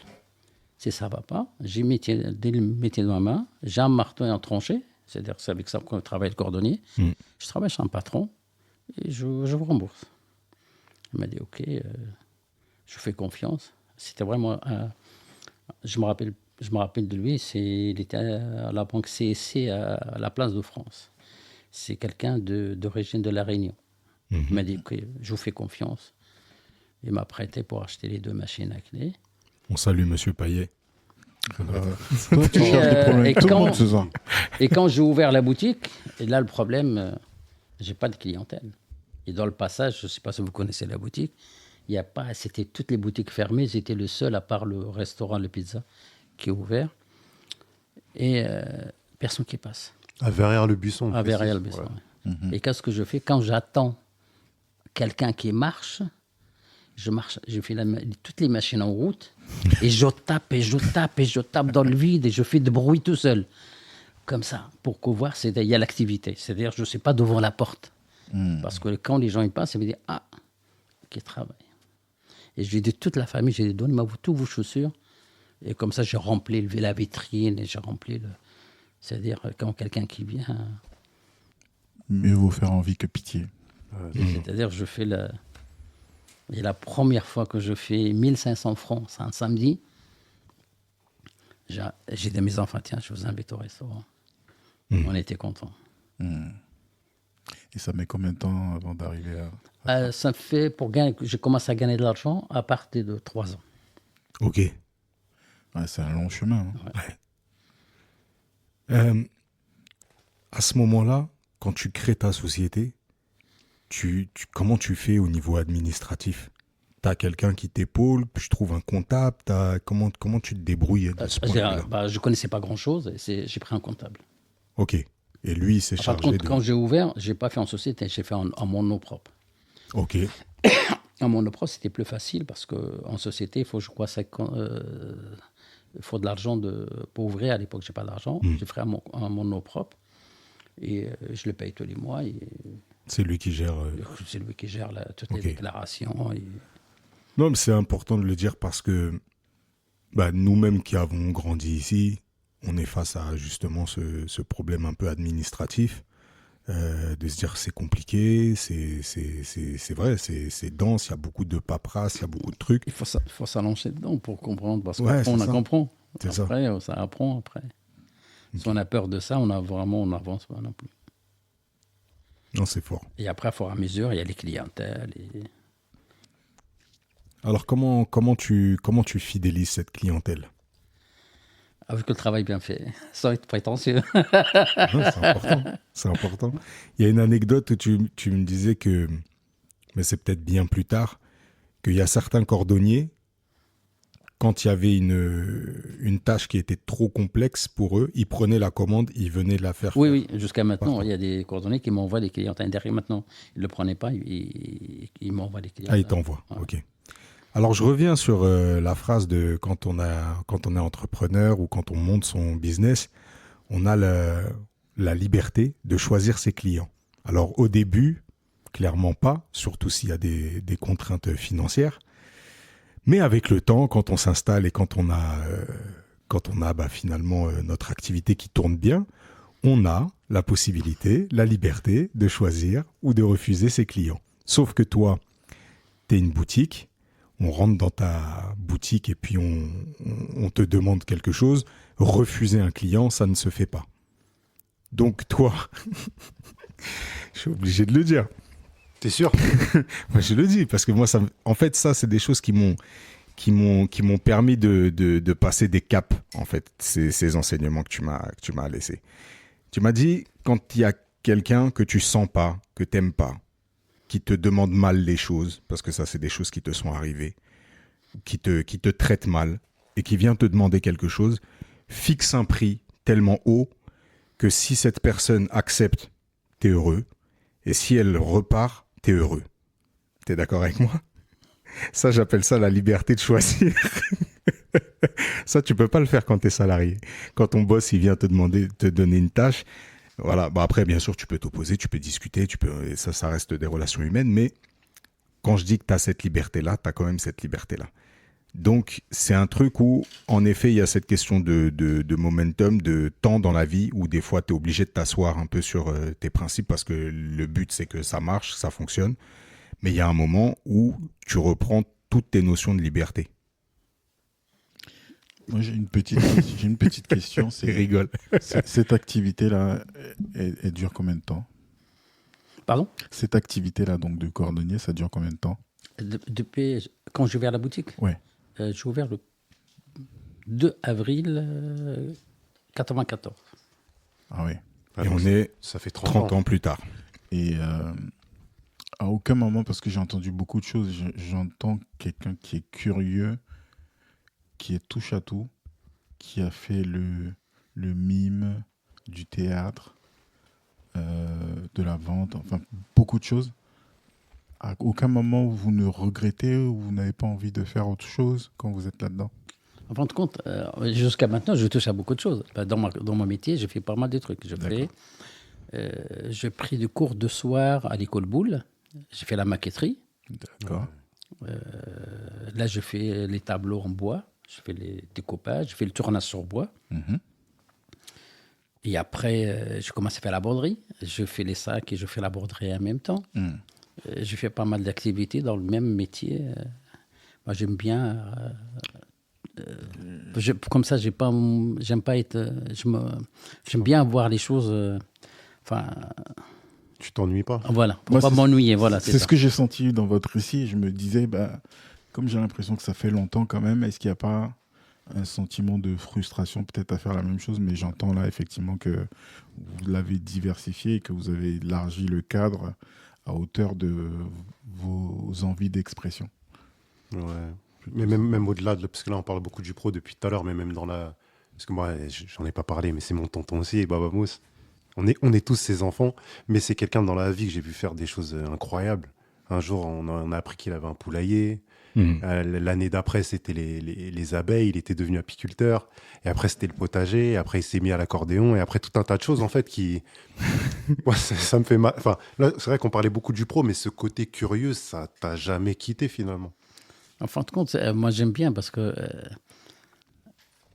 En fin de compte, comme tu dis, je suis curieux. Et je sais que comme je vois quelque chose, c'est comme un enfant. Et j'aimerais bien savoir comment ça marche. J'ai envie de toucher. J'aimerais bien... En fin de compte, je veux dire pourquoi. Parce que quand j'étais petit, j'ai pas joué finalement. J'ai fait que... on a envie de s'en sortir. Parce qu'on voit les parents pauvres et c'est difficile pour eux. Et on pense qu'à manger, à s'en sortir et tout ça. Et j'ai pas pensé... j'ai pas joué, à part le foot. On joue le foot parce qu'on a envie d'être un grand footballeur pour gagner beaucoup d'argent. C'était pas le cas. Moi, je me rappelle la première fois que j'ai acheté la Sega. Je sais pas si vous avez connu la Sega. Ouais, Mega Drive. Et voilà, on l'a acheté. Finalement, j'ai pas acheté pour mes enfants, je l'ai acheté pour moi. Et mes enfants dormaient et moi, je reste jusqu'à 2h, 3h du matin à jouer. Vous savez, le truc là qui fait pour manger, là, comme ça s'appelait Pac-Man. Non, l'autre avec les anneaux là. Sonic, ouais. Et qui tourne et tout ça. J'ai resté jusqu'à 2h du matin. Et le lendemain, il faut que j'aille travailler. Les yeux gonflés comme ça. Tu rattrapes ta jeunesse finalement. Mais ce qu'il dit Félix, c'est tout à fait juste sur le plan perso en fait. On a vu les voitures. Moi, je me suis toujours demandé, mais qu'est-ce qu'elles font là, ces voitures? Là, 2 chevaux, par exemple, où tu m'as dit un jour, on ira en 2 chevaux au Maroc. On l'a fait en Kangoo, je te promets que je le ferai pas en 2 chevaux. Bah, regardez, j'ai pas mal des vélos. Et j'ai des vélos qui ça sert absolument à rien. C'est des vélos ils roulent jamais. Mais pourquoi? Parce que quand j'étais gamin, j'ai jamais eu de vélo. Et quand je vois un vélo dans le temps d'avant, ça me fait des souvenirs. Ah tiens, j'ai cette vélo-là. Et je le ramasse. Parfois, ils sont dehors, je le ramasse, je le mets de côté. Ah, c'est une revanche sur la vie, finalement. C'est ça. En fin de compte, c'est des choses que j'ai jamais eu. Et j'aime bien. Ça me fait de bien. Je suis heureux quand j'ai des choses, même si qui roulent pas chez moi, je suis content. Là, tu venges le petit enfant qui a été frustré. Ouais. Non, parce que nous, on acceptait, parce que c'était normal. On n'a pas, les parents, ils n'ont pas le moyen, c'était normal. On n'a pas question de jalousie ou quoi que ce soit. Tu sais, trouver une solution pour l'avoir. C'est-à-dire, il faut que je gagne, faut que je travaille, il faut que je trouve une solution pour gagner de l'argent, pour avoir les choses que les autres ont. On a reçu il y a quelques semaines un entrepreneur, Eric Konako, qui nous disait qu'en gros, son esprit d'entreprise, il était venu du fait qu'il est né de parents entrepreneurs, que dès qu'il était petit, son père et sa mère, ils s'étaient alliés, mis ensemble pour travailler donc, sur des choses extraordinaires. Sa mère était enceinte, il travaillait sur une briqueterie, je crois. Ouais, c'est ça. Et du coup, vous avez cet esprit-là qui est presque inné finalement et vous n'avez pas eu le choix. Comment ça se passe et comment ça se transmet? Je reviens à la transmission, on parlait de ça au début. Est-ce que ça fait de vos enfants des gens qui aiment l'entrepreneuriat ou qui en ont peur parce qu'ils ont vu les dangers que ça pouvait avoir? Cette conversation, qu'est-ce que vous avez avec eux? Est-ce que ça les inspire à devenir comme vous? Est-ce que ça leur fait peur? Non, je ne pense pas, parce qu'en fin de compte, je suis content parce que c'est un exemple pour les enfants. C'est-à-dire, ils voient les parents, ils veulent faire pareil. Et je pense qu'ils ont envie de... Brahim, par exemple. Vous connaissez Brahim, mais il ne tient pas en place, le pauvre. Mais en fait, quand tu racontes On dirait c'est moi, c'est exactement Ouais, quand c'est- j'étais gamin. Pareil, ça. il touche à tout. Quand il fait un truc, le lendemain, il a envie de changer. Il s'ennuie, il veut changer. Et ça, quand je le vois, j'ai dit ça, c'est moi quand j'étais petit. Ouais, quand tu racontes là, moi je vois totalement Braza, comme on l'appelle communément ici. Moi, je pense même... Je lui poserai la question, je pense qu'on va l'avoir bientôt là, et Ouais. je lui poserai la question comment il a vécu et comment... Est-ce qu'il a conscience que finalement ça lui a été Transmis. Ouais. Et déjà, elle a travaillé avec moi, déjà. On a passé une année vraiment super sympa et on a bien... On lui demandera s'il l'a vu.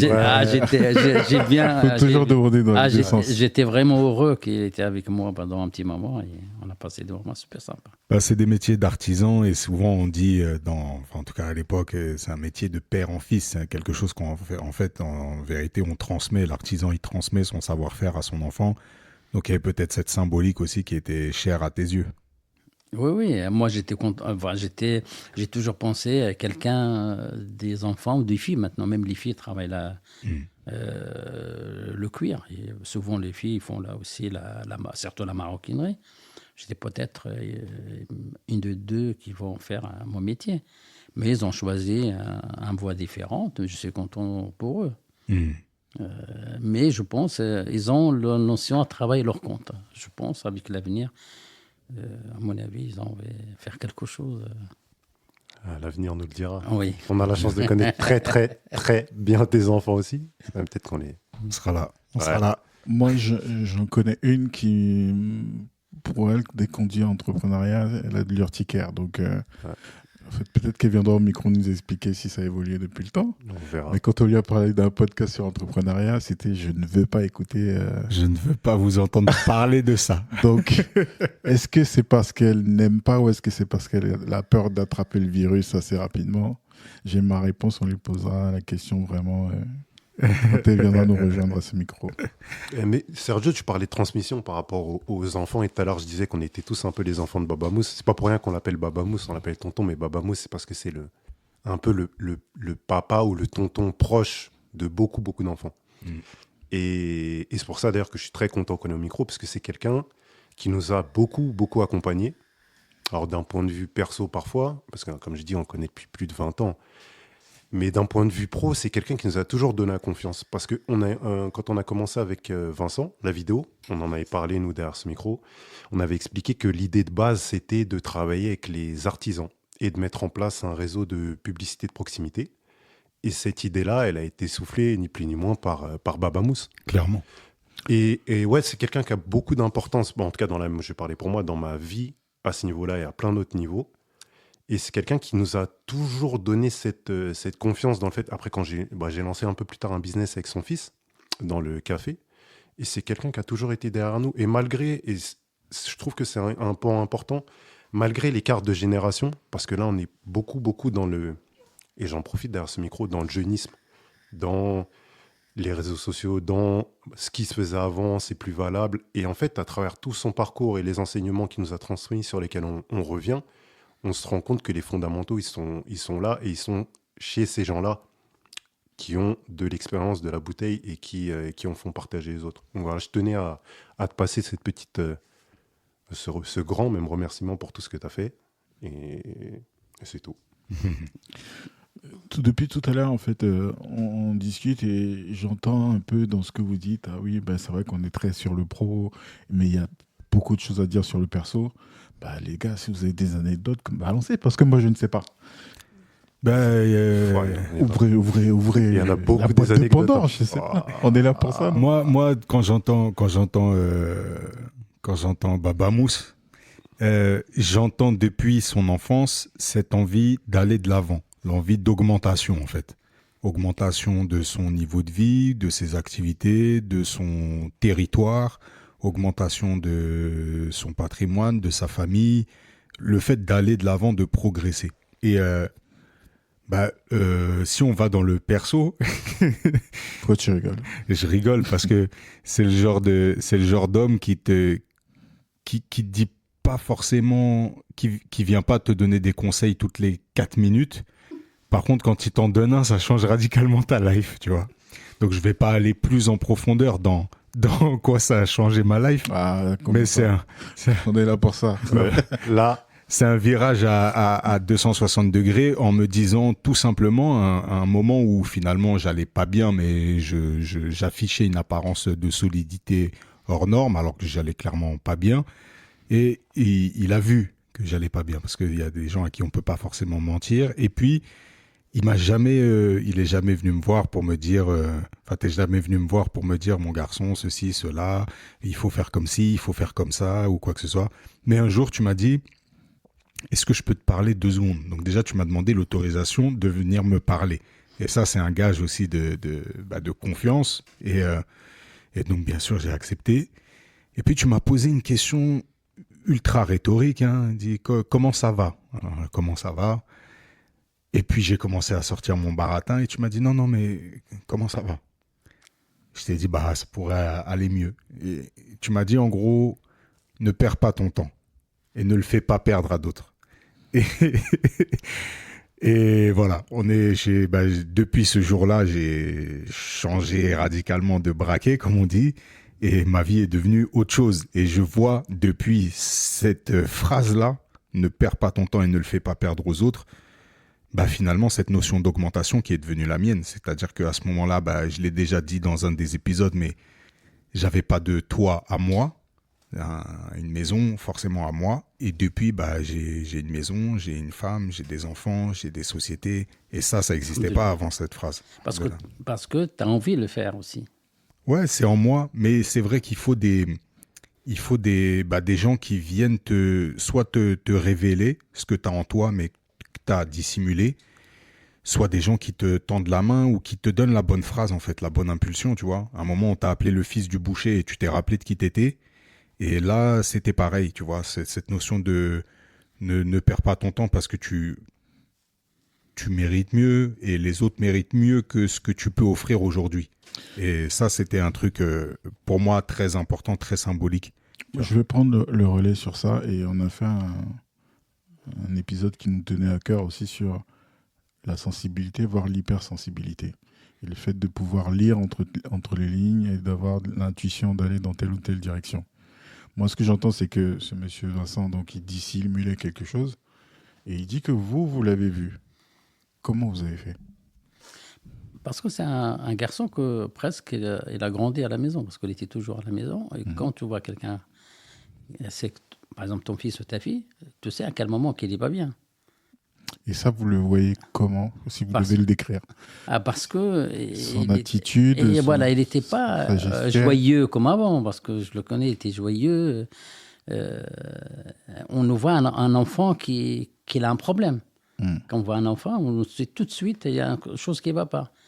Et quand tu vois ton fils ou ta fille qui ne va pas, tout de suite, tu vas voir, il y a un souci. C'est quoi ? Tu as envie de trouver une solution pour qu'il s'en sorte. Je le sais comme mon fils, Vincent, et enfin tous les enfants qui viennent à la maison. D'ailleurs, ils m'ont aidé pour construire la maison. Ils faisaient la maçonnerie tout le week-end à la maison. Ouais, je valide. Sur le plan perso encore, c'est cette ouverture d'esprit. C'est-à-dire que je t'ai jamais senti dans le jugement de qui que ce soit. Et Félix, il l'a souligné, t'as toujours été de précieux conseils pour nous donner le stimuli, l'impulsion, pour nous donner la motivation de faire. Et on le dit souvent, quand tu veux te lancer dans un projet, la plupart du temps, il y a des gens qui viennent avec leur propre vision des risques ou autre chose et qui te projettent ça, qui te mettent un peu des barrières limitantes, qui vont te dire ça c'est peut-être risqué, ça c'est... Est-ce que tu as pensé à ci, à ça ? Toi, c'est l'opposé. Ouais. C'est tout l'opposé. C'est-à-dire que avant même que... Enfin, à chaque fois qu'on t'a parlé d'un projet, ça c'est génial. Tu vois, tout à l'heure, quand tu cites les gens, tu dis c'est des femmes formidables. Et tu as ce champ lexical qui est toujours... tes mots, en fait, ils sont toujours pour valoriser, pour pousser. Il n'y a pas cette notion de risque. Et comme tu le disais, en fait... Ça, c'est la preuve qu'il n'est pas né en France. Ouais, non, mais c'est clair. C'est clair, ça se voit. Et tu vois, j'ai mis longtemps à comprendre ce que tu as dit il y a 40 minutes. C'est-à-dire que, au pire des cas, je reviens au niveau où je suis. Mon savoir-faire, il n'aura pas disparu. J'aurai toujours mon marteau et l'autre outil. Oui. Et le tranché. T'as pas bien écouté. La guerre des tranchées. Ouais. Et en fait, je reviendrai au point de départ. Du coup, le risque, il est nul. Ouais. Mais ça, j'ai mis beaucoup de temps à m'en défaire. Et c'est vrai que d'avoir ces phrases-là qui te disent c'est génial déjà. C'est-à-dire que tu exprimes ton projet, on te dit c'est génial. Et tout de suite, ce cerveau-là que tu actives pour dire ce que tu pourrais faire. Et alors, tu nous laisses parler de notre truc et puis tu te dis, eh ben, ce que tu pourrais faire aussi, c'est ça. Quand il parle, Félix, tout à l'heure de ce réseau d'artisans, ça vient clairement de toi. Et l'idée, elle est formidable parce que c'est des idées qui ont été mises en place après par Adobe. Donc, Babamous, t'étais avant que Adobe passe aux abonnements et compagnie. Ton truc, c'était, les artisans, clairement, ils vont jamais vous acheter une vidéo 1500 € parce que je connais la réalité de l'artisan et on vous paiera pas pour faire une vidéo. Par contre, créer plein de vidéos dans une même localisation, créer une vidéo qui reprend tous les métiers de l'artisanat et ça crée justement une sorte d'émulsion auprès de tous les commerçants. Et faites payer un micro-abonnement pour la diffusion de ça. Du coup, ils n'achètent plus la vidéo, ils achètent la diffusion et le fait que ce soit un réseau de partenaires de qualité et donc que le client qui va chez le boulanger puisse faire confiance inconsciemment au cordonnier, au pressing, à l'épicurien ou peu importe. Moi, je retiens que vous êtes venu faire les bons Monday Meeting, genre on a eu une idée géniale, mais en fait c'était pas... Non, jamais. Là, c'est du bluff. Attendez, on va faire un conseil Monday Meeting, vous allez voir. On peut faire. Moi, j'ai l'esprit tranquille. J'ai toujours rendu à Babamous. Ça, c'est clair. Mais ça, c'est... On va faire le replay. Cette idée-là, elle germe en toi en... Je sais pas... une dizaine de minutes. C'est-à-dire que tu nous écoutes, tu comprends tout de suite qu'on fonce dans un mur. On pourra pas payer, l'artisan, il pourra pas sortir 1 500 € pour nous acheter une vidéo. Et en fait, ce que tu viens, c'est pas nous dire ça va être compliqué les garçons, l'artisanat c'est comme ci, c'est comme ça, les vidéos peut-être qu'ils vont pas être sens. Tu viens avec la solution, c'est-à-dire que t'as déjà fait dans ta tête le truc de bon, moi, ça c'est mort. Voilà, ça c'est mort pour eux, tac. Par contre, s'ils font ça, il y a un modèle économique, il y a un truc. Tu vois, c'est des notions de business qui sont lourdes. C'est des choses. Aujourd'hui, on bosse pour des grandes institutions, des grandes écoles qui apprennent ce business-là. C'est des trucs qui te viennent vraiment très, très rapidement. C'est en toi, en fait, ça. Non, parce que ça, on a appris dans la nature. Tu regardes c'est observer la nature, vous trouvez la solution. Par exemple, tout à l'heure, tu parlais sur ça fait peur d'installer, ça va être trop lourd, est-ce que j'arrive ou j'arrive pas. Tu observes les fourmis. Regarde les fourmis. Qu'est-ce qu'ils font? Ils prennent des trucs plus lourds qu'elles. S'il n'arrive pas, il revient jusqu'à qu'il arrive à ramener la feuille le plus loin. C'est-à-dire, il le prend la première fois, il n'arrive pas. Il va tomber, il va revenir. Il va forcer jusqu'à qu'il arrive à ramener la petite. C'est exactement la même chose. Moi, je ne suis pas surpris non plus après avoir écouté le début du récit. C'est-à-dire que c'est quelqu'un qui est obligé de trouver des solutions. C'est vital. C'est pour manger, c'est pour se vêtir. Donc, en fait, quand tu es en train d'essayer de résoudre un problème, tu n'as pas forcément le même drive ou la même chose qui t'anime. Donc, tu es prêt à tout. C'est-à-dire être un peu filou, aller convaincre des gens. Donc, moi, quand j'entends l'histoire du banquier, ça ne me choque pas puisque j'ai entendu avant, je vais voir donc des usines qui me donnent les vêtements pour que j'aille les vendre. Je ne les achète pas. Ouais. Je les convainc que je vais pouvoir les en débarrasser. De la même façon que des navigateurs arrivent et je les récupère à leur cargaison, je vais les vendre. Mais quand on est motivé parce que c'est vital, je pense qu'on a cette force de conviction finalement et on arrive à aller voir les gens.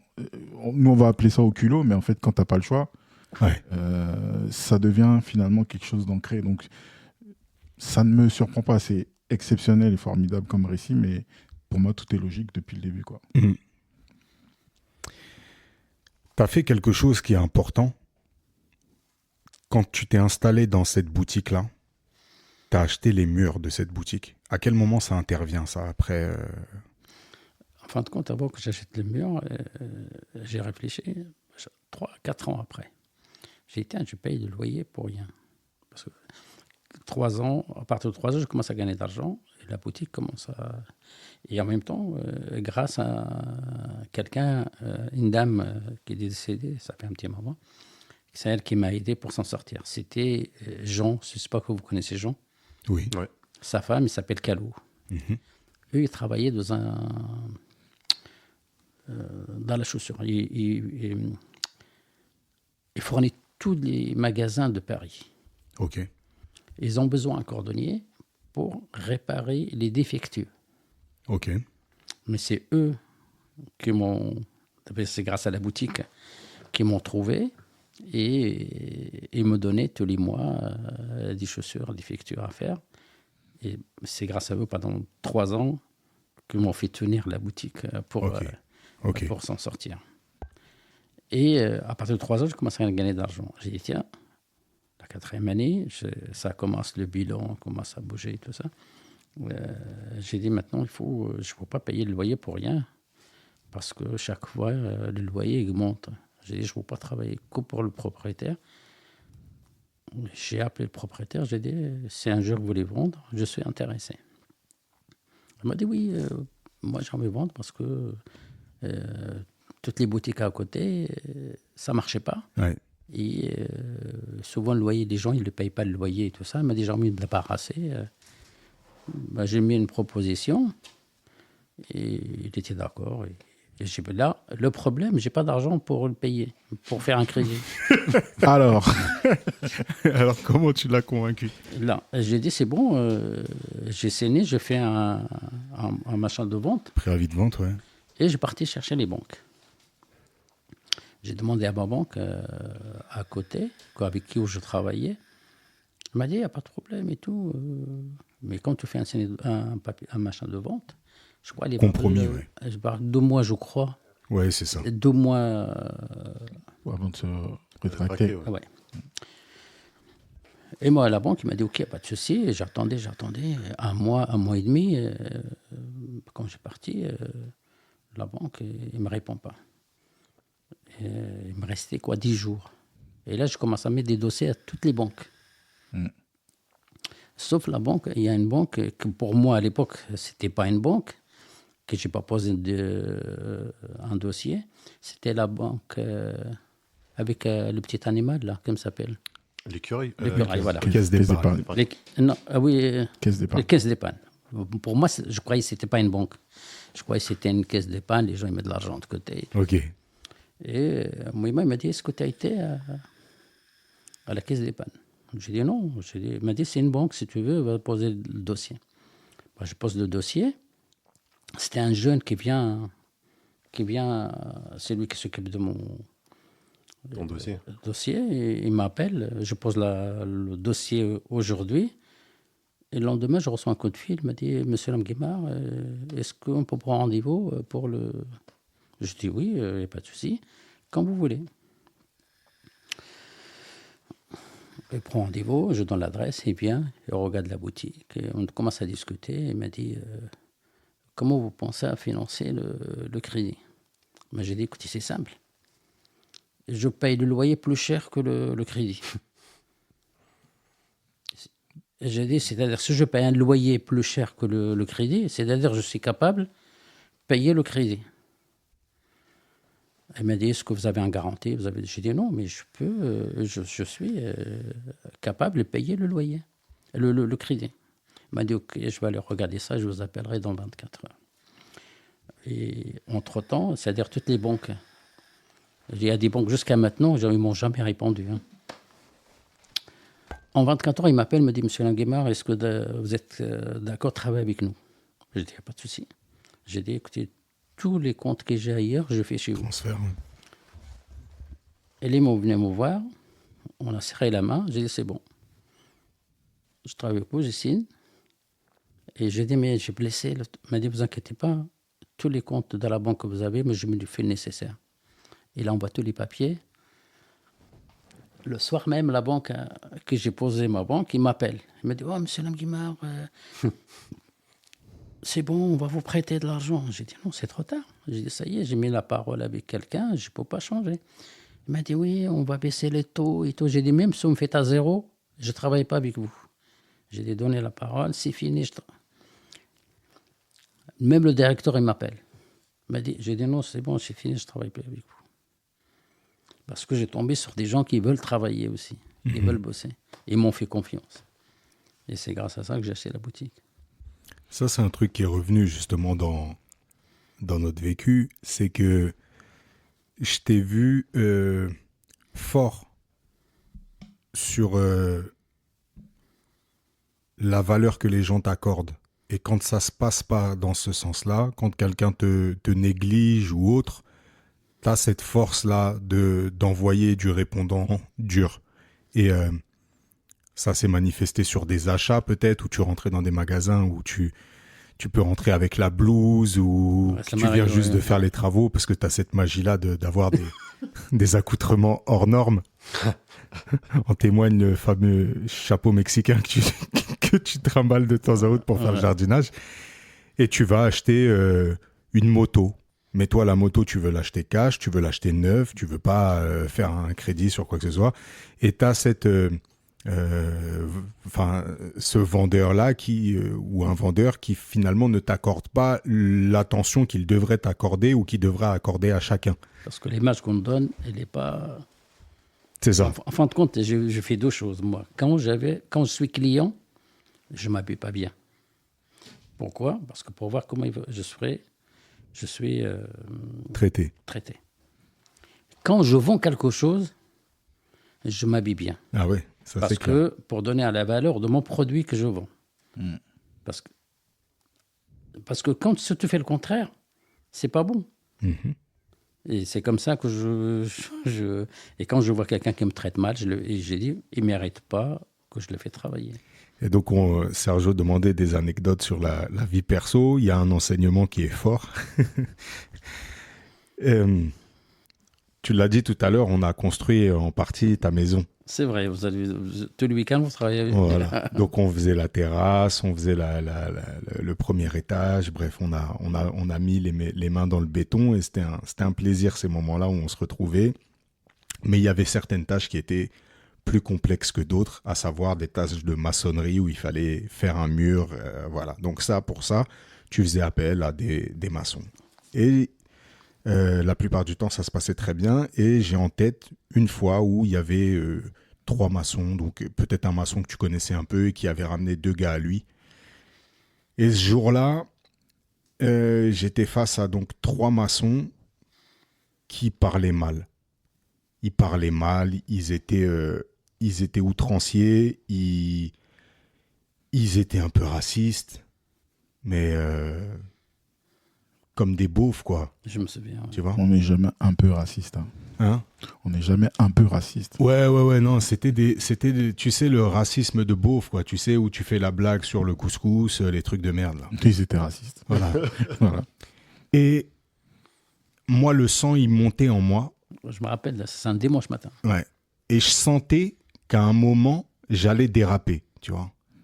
Et pour pas que ça arrive, je suis venu te voir, tu vois. Et je t'ai dit, ouais, il faut réagir en gros, parce que je t'avais vu, moi, réagir justement face à des vendeurs, ou quand tu me racontais qu'une négociation comme ça, où quelqu'un t'avait maltraité dans un truc, bah, tu sortais du magasin, t'allais acheter chez le concurrent d'en face, ce genre de truc.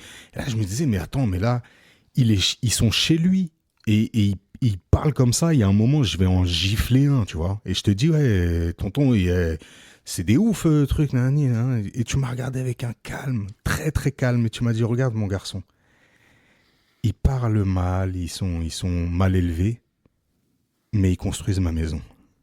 Ils travaillent pour moi. Ils travaillent pour moi. Je me souviens de ça. Et ce jour-là, j'ai dit, ah ouais, ok. Il y a un enseignement là-dedans. Moi, je reviens sur l'épisode de la banque numéro 2, du coup. Et je reviens sur la question que je vous pose depuis, c'est, vous dites, j'ai eu la chance de... Comment vous justifiez le fait que cette personne vous fasse confiance en 24 heures ? Comment vous voyez les choses ? Est-ce que vous avez quand même conscience que ça vient de vous et pas de votre dossier Sur le dossier il est simple. J'ai donné le même dossier à toutes les banques. Ouais. Et quand il est venu me voir à la boutique, j'ai déjà, la première chose, j'ai dit, est-ce que vous voulez boire un thé, quelque chose Il m'a dit, non, j'ai bien accueilli. Je l'ai fait visiter la boutique. J'ai visité le travail que je fais. J'ai dit, regarde, il y a combien de chaussures. J'ai commencé à montrer la recette. C'est-à-dire, j'ai préparé la recette. À l'époque, je le mets sur les carnets. À l'époque, il n'y a pas la caisse enregistreuse. Ouais. C'était le carnet. Et je le montrais tout par jour, combien je fais. J'ai dit, je fais le samedi, combien je fais, le lundi, le mardi, le mercredi, tout ça. Et en fin de compte, j'ai bien présenté l'entreprise. Enfin, je l'ai montré le produit, la chaussure, les clientèles. Et en même temps, il est venu le moment où il y a du monde qui vient. Et chaque fois, j'ai dit, excusez-moi, je ne peux pas laisser attendre les clients. Je me sers les clients. Il n'y a pas de souci. Et entre-temps, il voit quand même il y a de l'activité. Mais il m'a fait confiance. Mais ça, c'est pas de la chance. Et il n'arrive pas à le dire. Il y a quand même quelque chose qui vient de lui. Non, parce que c'est pas ça. Parce que j'ai tombé sur des gens quand même qui veulent travailler aussi. Parce que souvent, tu vois un conseiller, te dit je suis conseiller, mais il n'est pas conseiller, il est là pour vendre ses produits. Il t'appelle qu'il y a un problème. Il ne t'appelle pas pour il y a une chose pour faire bénéficier ou gagner quelque chose. Mais moi, je ne suis pas d'accord avec ce que tu dis, tonton, parce que tu as beaucoup dit c'est la chance et c'est les gens qui veulent travailler, mais en fait, c'est que des gens qui veulent travailler avec toi. Ce n'est pas des gens qui ont envie de travailler forcément dans l'absolu. C'est toi qui fais en sorte qu'ils ont envie de... On te connaît dans la vraie vie. Tu vas pas nous la faire à nous. Non, mais c'est pour ça que je pose la question. Est-ce que c'est le côté filou, entre guillemets, qui va réussir à faire passer ses idées, ou est-ce que c'est une sorte de transmission de valeurs, ou en tout cas d'ouverture qui permet à la personne finalement d'avoir confiance? Est-ce que c'est lié à la personnalité ou est-ce que c'est lié au discours? Ou est-ce que c'est un subtil Non, mélange des deux? non, c'est pas ça. Non, non, non, non. Moi, je ne me permettrai pas. Donc Il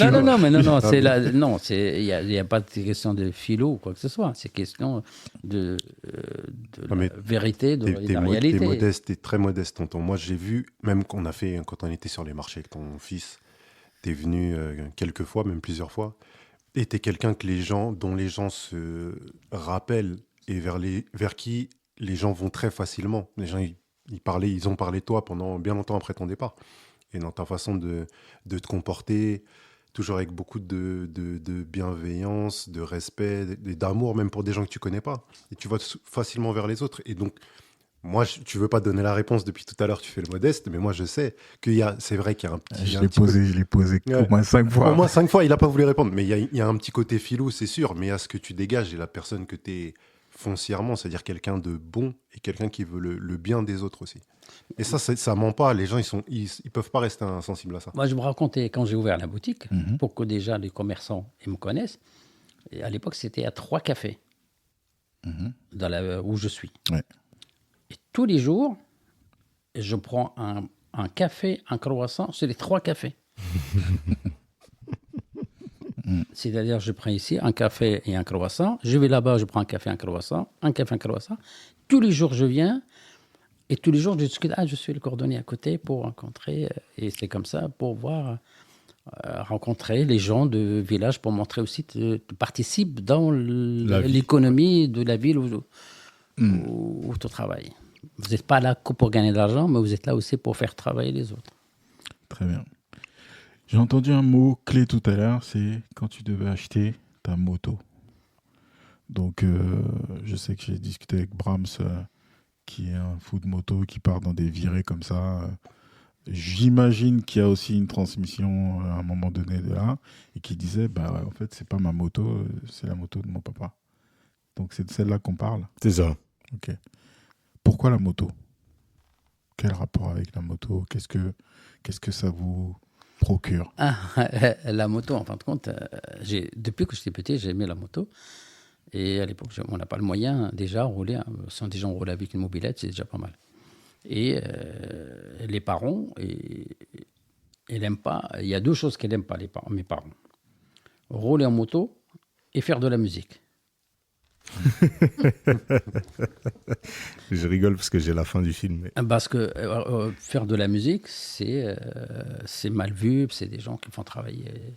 Enfin, c'est pas bon.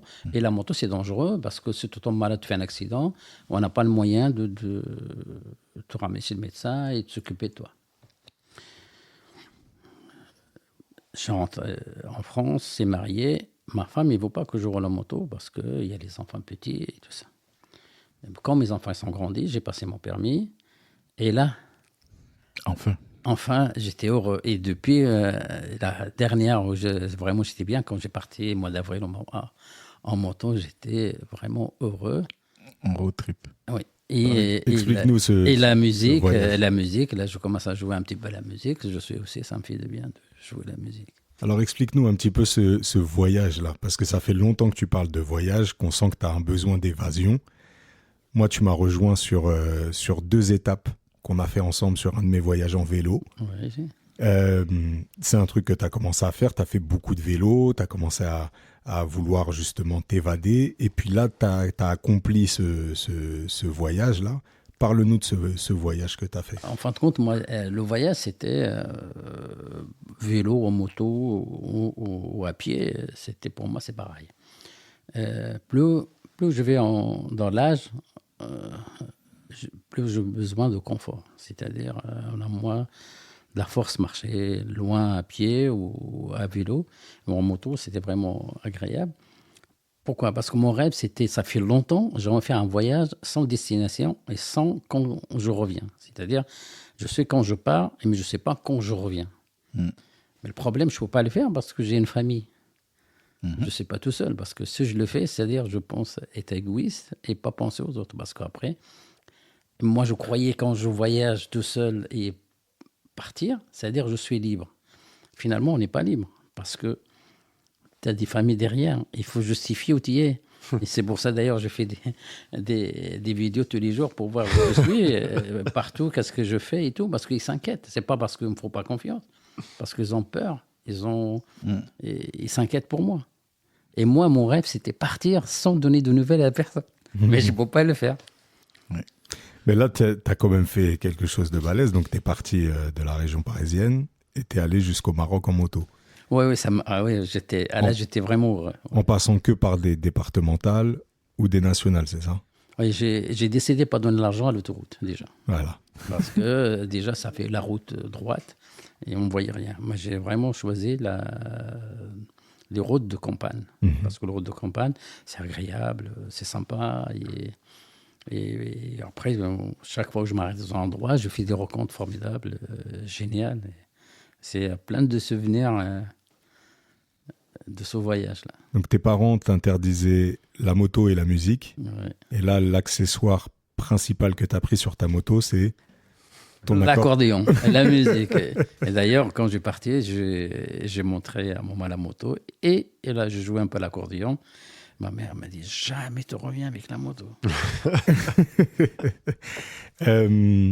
Attends, tu as dit un mot tout à l'heure et vous n'avez pas réagi. Il a dit besoin d'évasion. Évasion, ça a un sens particulier. En tout cas, ça résonne dans le fait qu'il y a un cadre auquel on veut échapper. Est-ce que vous le vivez comme ça?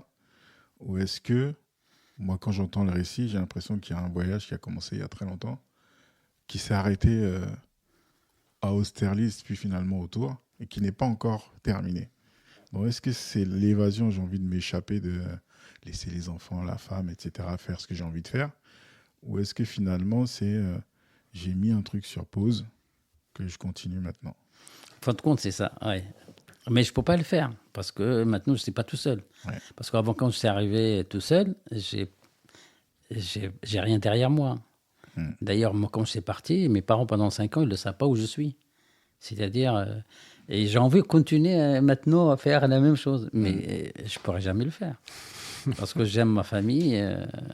J'ai envie de le faire, mais après, regardez, il y a un paradoxe. C'est-à-dire, j'ai envie de le faire et en même temps...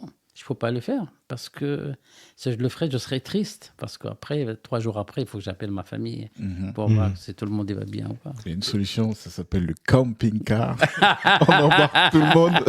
Voilà, peut-être à l'avenir. Camping-car qu'il a déjà acheté dans ce but-là. Ah, bah, tu vois, moi, je ne sais pas, mais ça me paraît logique et cohérent. Ah oui, il a acheté un camping-car. Ouais. Est-ce que ce compromis-là, finalement, de pouvoir quand même partir en prévenant ta famille, c'est quelque chose qui t'a fait du bien, c'est quelque chose où tu t'es accompli? Mais quand vraiment, ce voyage-là, parce qu'il y a plein de choses qui ont changé dans ma tête, j'étais vraiment heureux quand je voyais ma mère et mes enfants et mes petits-enfants en même temps. Parce qu'ils t'ont rejoint là-bas, oui. Oui, et ma mère, je voyais ma mère, elle était heureuse comme tout. Et moi, ça m'a fait de bien. Ça.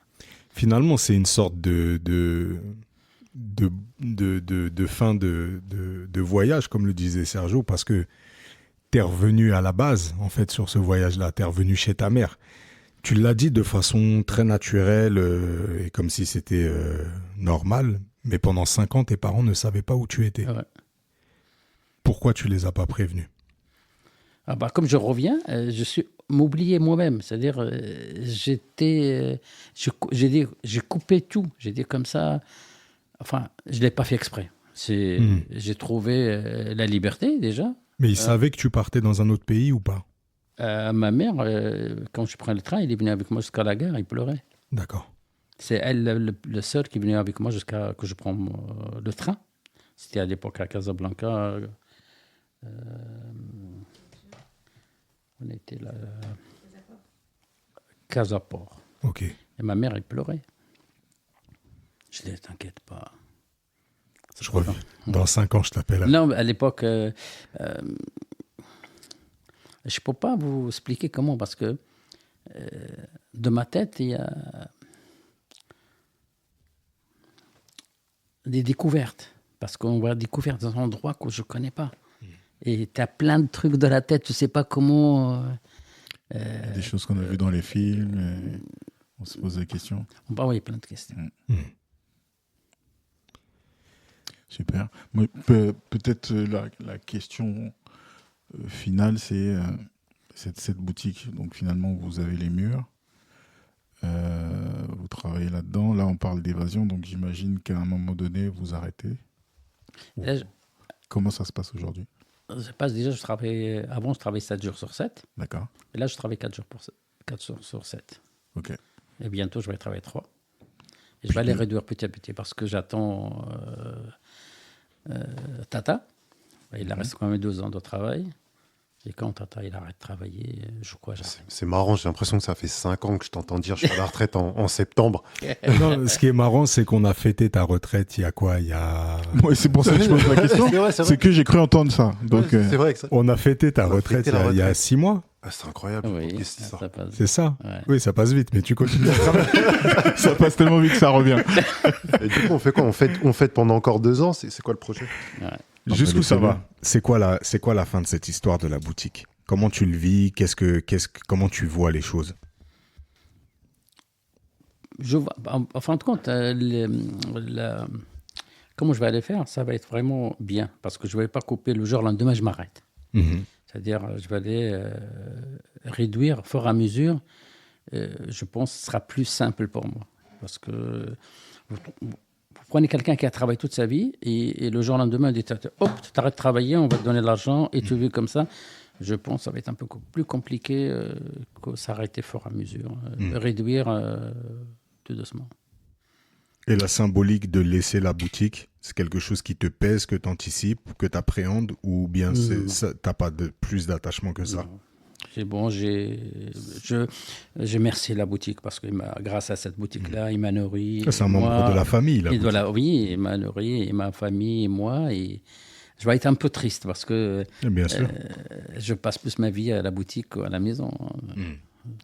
Et du coup, vous la laisseriez entre guillemets à quelqu'un qui n'est pas de la famille? Ou alors vous attendez que les petits-enfants soient en âge? Moi, mon rêve, c'était de garder tous les matériels et peut-être un petit-enfant. Je serais vivant, j'ai envie de montrer à mes petits-enfants le métier, peut-être un des enfants. Sherazade, t'as entendu, hein? Le bagage. Donc dans 2 ans, rendez-vous est pris. Tata aura fini de travailler. Camping-car, Retraite. retraite. On prend rendez-vous ou pas? On prend. Ah oui, il n'y a pas de souci, avec plaisir. Il n'y a pas de plaisir. problème. Bah écoute Toto, c'était un épisode formidable, un peu particulier pour moi. Je le classe un peu comme un hors-série parce que j'ai pas la même casquette que d'habitude à poser des questions et être très ouvert. C'est vrai que là j'avais besoin d'interagir et d'exprimer justement ces anecdotes, mais plus qu'agréable, et qu'on ait pu enregistrer tout ça. Il y a plein de choses que je savais pas en détail aussi, donc c'est toujours marrant de redécouvrir quelqu'un qu'on connaît à travers ce micro. On a l'habitude de demander, est-ce qu'il y a quelque chose que tu aimerais rajouter dans cet épisode qu'on n'a pas forcément dit? Il y a une chose qu'on veut vous dire, vraiment, il y a une chose que si vous avez envie de faire quelque chose, il faut le faire. Il faut pas perdre de temps. Vous avez envie de créer quelque chose, il faut le faire. Parce que vous n'avez rien à perdre. Même si vous ne réussissez pas tout de suite, vous le refaites 2-3 fois, vous arrivez un jour ou l'autre. Parce que si on ne fait pas les choses qu'on a envie de faire, on va regretter après quand on sera vieux. On va dire, je n'étais pas courageux pour le faire. Et quand on fait quelque chose, si on croit le produit qu'on fait, il n'y a pas de raison qu'on n'arrive pas. On dirait que c'est le mot de la fin et j'avais promis que je n'interromprais pas le mot de la fin, donc on va s'arrêter sur ça, je crois. Merci infiniment, Tonton, pour nous avoir accordé ce temps-là et puis t'être livré derrière ce micro pendant presque 2 heures qui sont passées comme 10 minutes. Merci beaucoup pour Merci. cette belle histoire. Les garçons m'en parlaient depuis, je les sentais tout excités là de recevoir, Merci. de se remémorer tout ça. Et moi, ça m'a fait vraiment plaisir de découvrir cette belle histoire inspirante. Et moi, je suis pas tout à fait d'accord avec toi, Vincent, quand tu dis c'est un hors-série. Non, on est en plein dedans. Et pour moi, c'est ça finalement l'entrepreneuriat, c'est le voyage du héros, quoi. Ouais, Et non, qui est loin d'être fini. c'est un hors-série pour moi parce que c'est vrai que j'ai l'impression d'être sorti un peu de ma casquette habituelle Mais ouais, non, c'est totalement ce qu'on fait et ça ressemble à ça le Monday Meeting. Et on a envie que ce soit exactement comme ça, du réel, du vrai, et puis voilà. Donc on vous livre et puis comme on vous le livre et qu'on le fait avec amour et avec passion, ce serait cool de renvoyer juste un petit 5 étoiles sur la plateforme d'écoute depuis laquelle vous nous écoutez. Laissez un petit commentaire si vous nous écoutez depuis YouTube. Laissez un petit DM si vous êtes sur Insta. D'ailleurs, rejoignez-nous sur Insta, abonnez-vous, n'hésitez pas. C'est juste un petit follow, ça mange pas de pain. On fait des lives Instagram le lundi soir. J'espère que Baba Mousse sera présent pour notre live du lundi. Bien sûr, avec plaisir. Plaisir, sur lesquels justement les auditeurs peuvent rentrer en interaction avec nous, avec l'invité, venir poser des questions aussi, revenir sur cet épisode-là. Et c'était un plaisir de partager ce moment avec vous tous. Et on va travailler sur le projet de film alors, c'est ça? Ouais, je pense qu'il va falloir déposer les droits et puis commencer à rédiger 2-3 trucs parce que ça pourrait faire vraiment une belle comédie. J'aimerais dans ton rôle avoir Tahar Rahim. Voilà. Je vois pas qui d'autre pourrait honorer ça. On a l'habitude de dire qu'on est sûrement amené à se revoir et d'ici là, prenez soin de vous. Peace.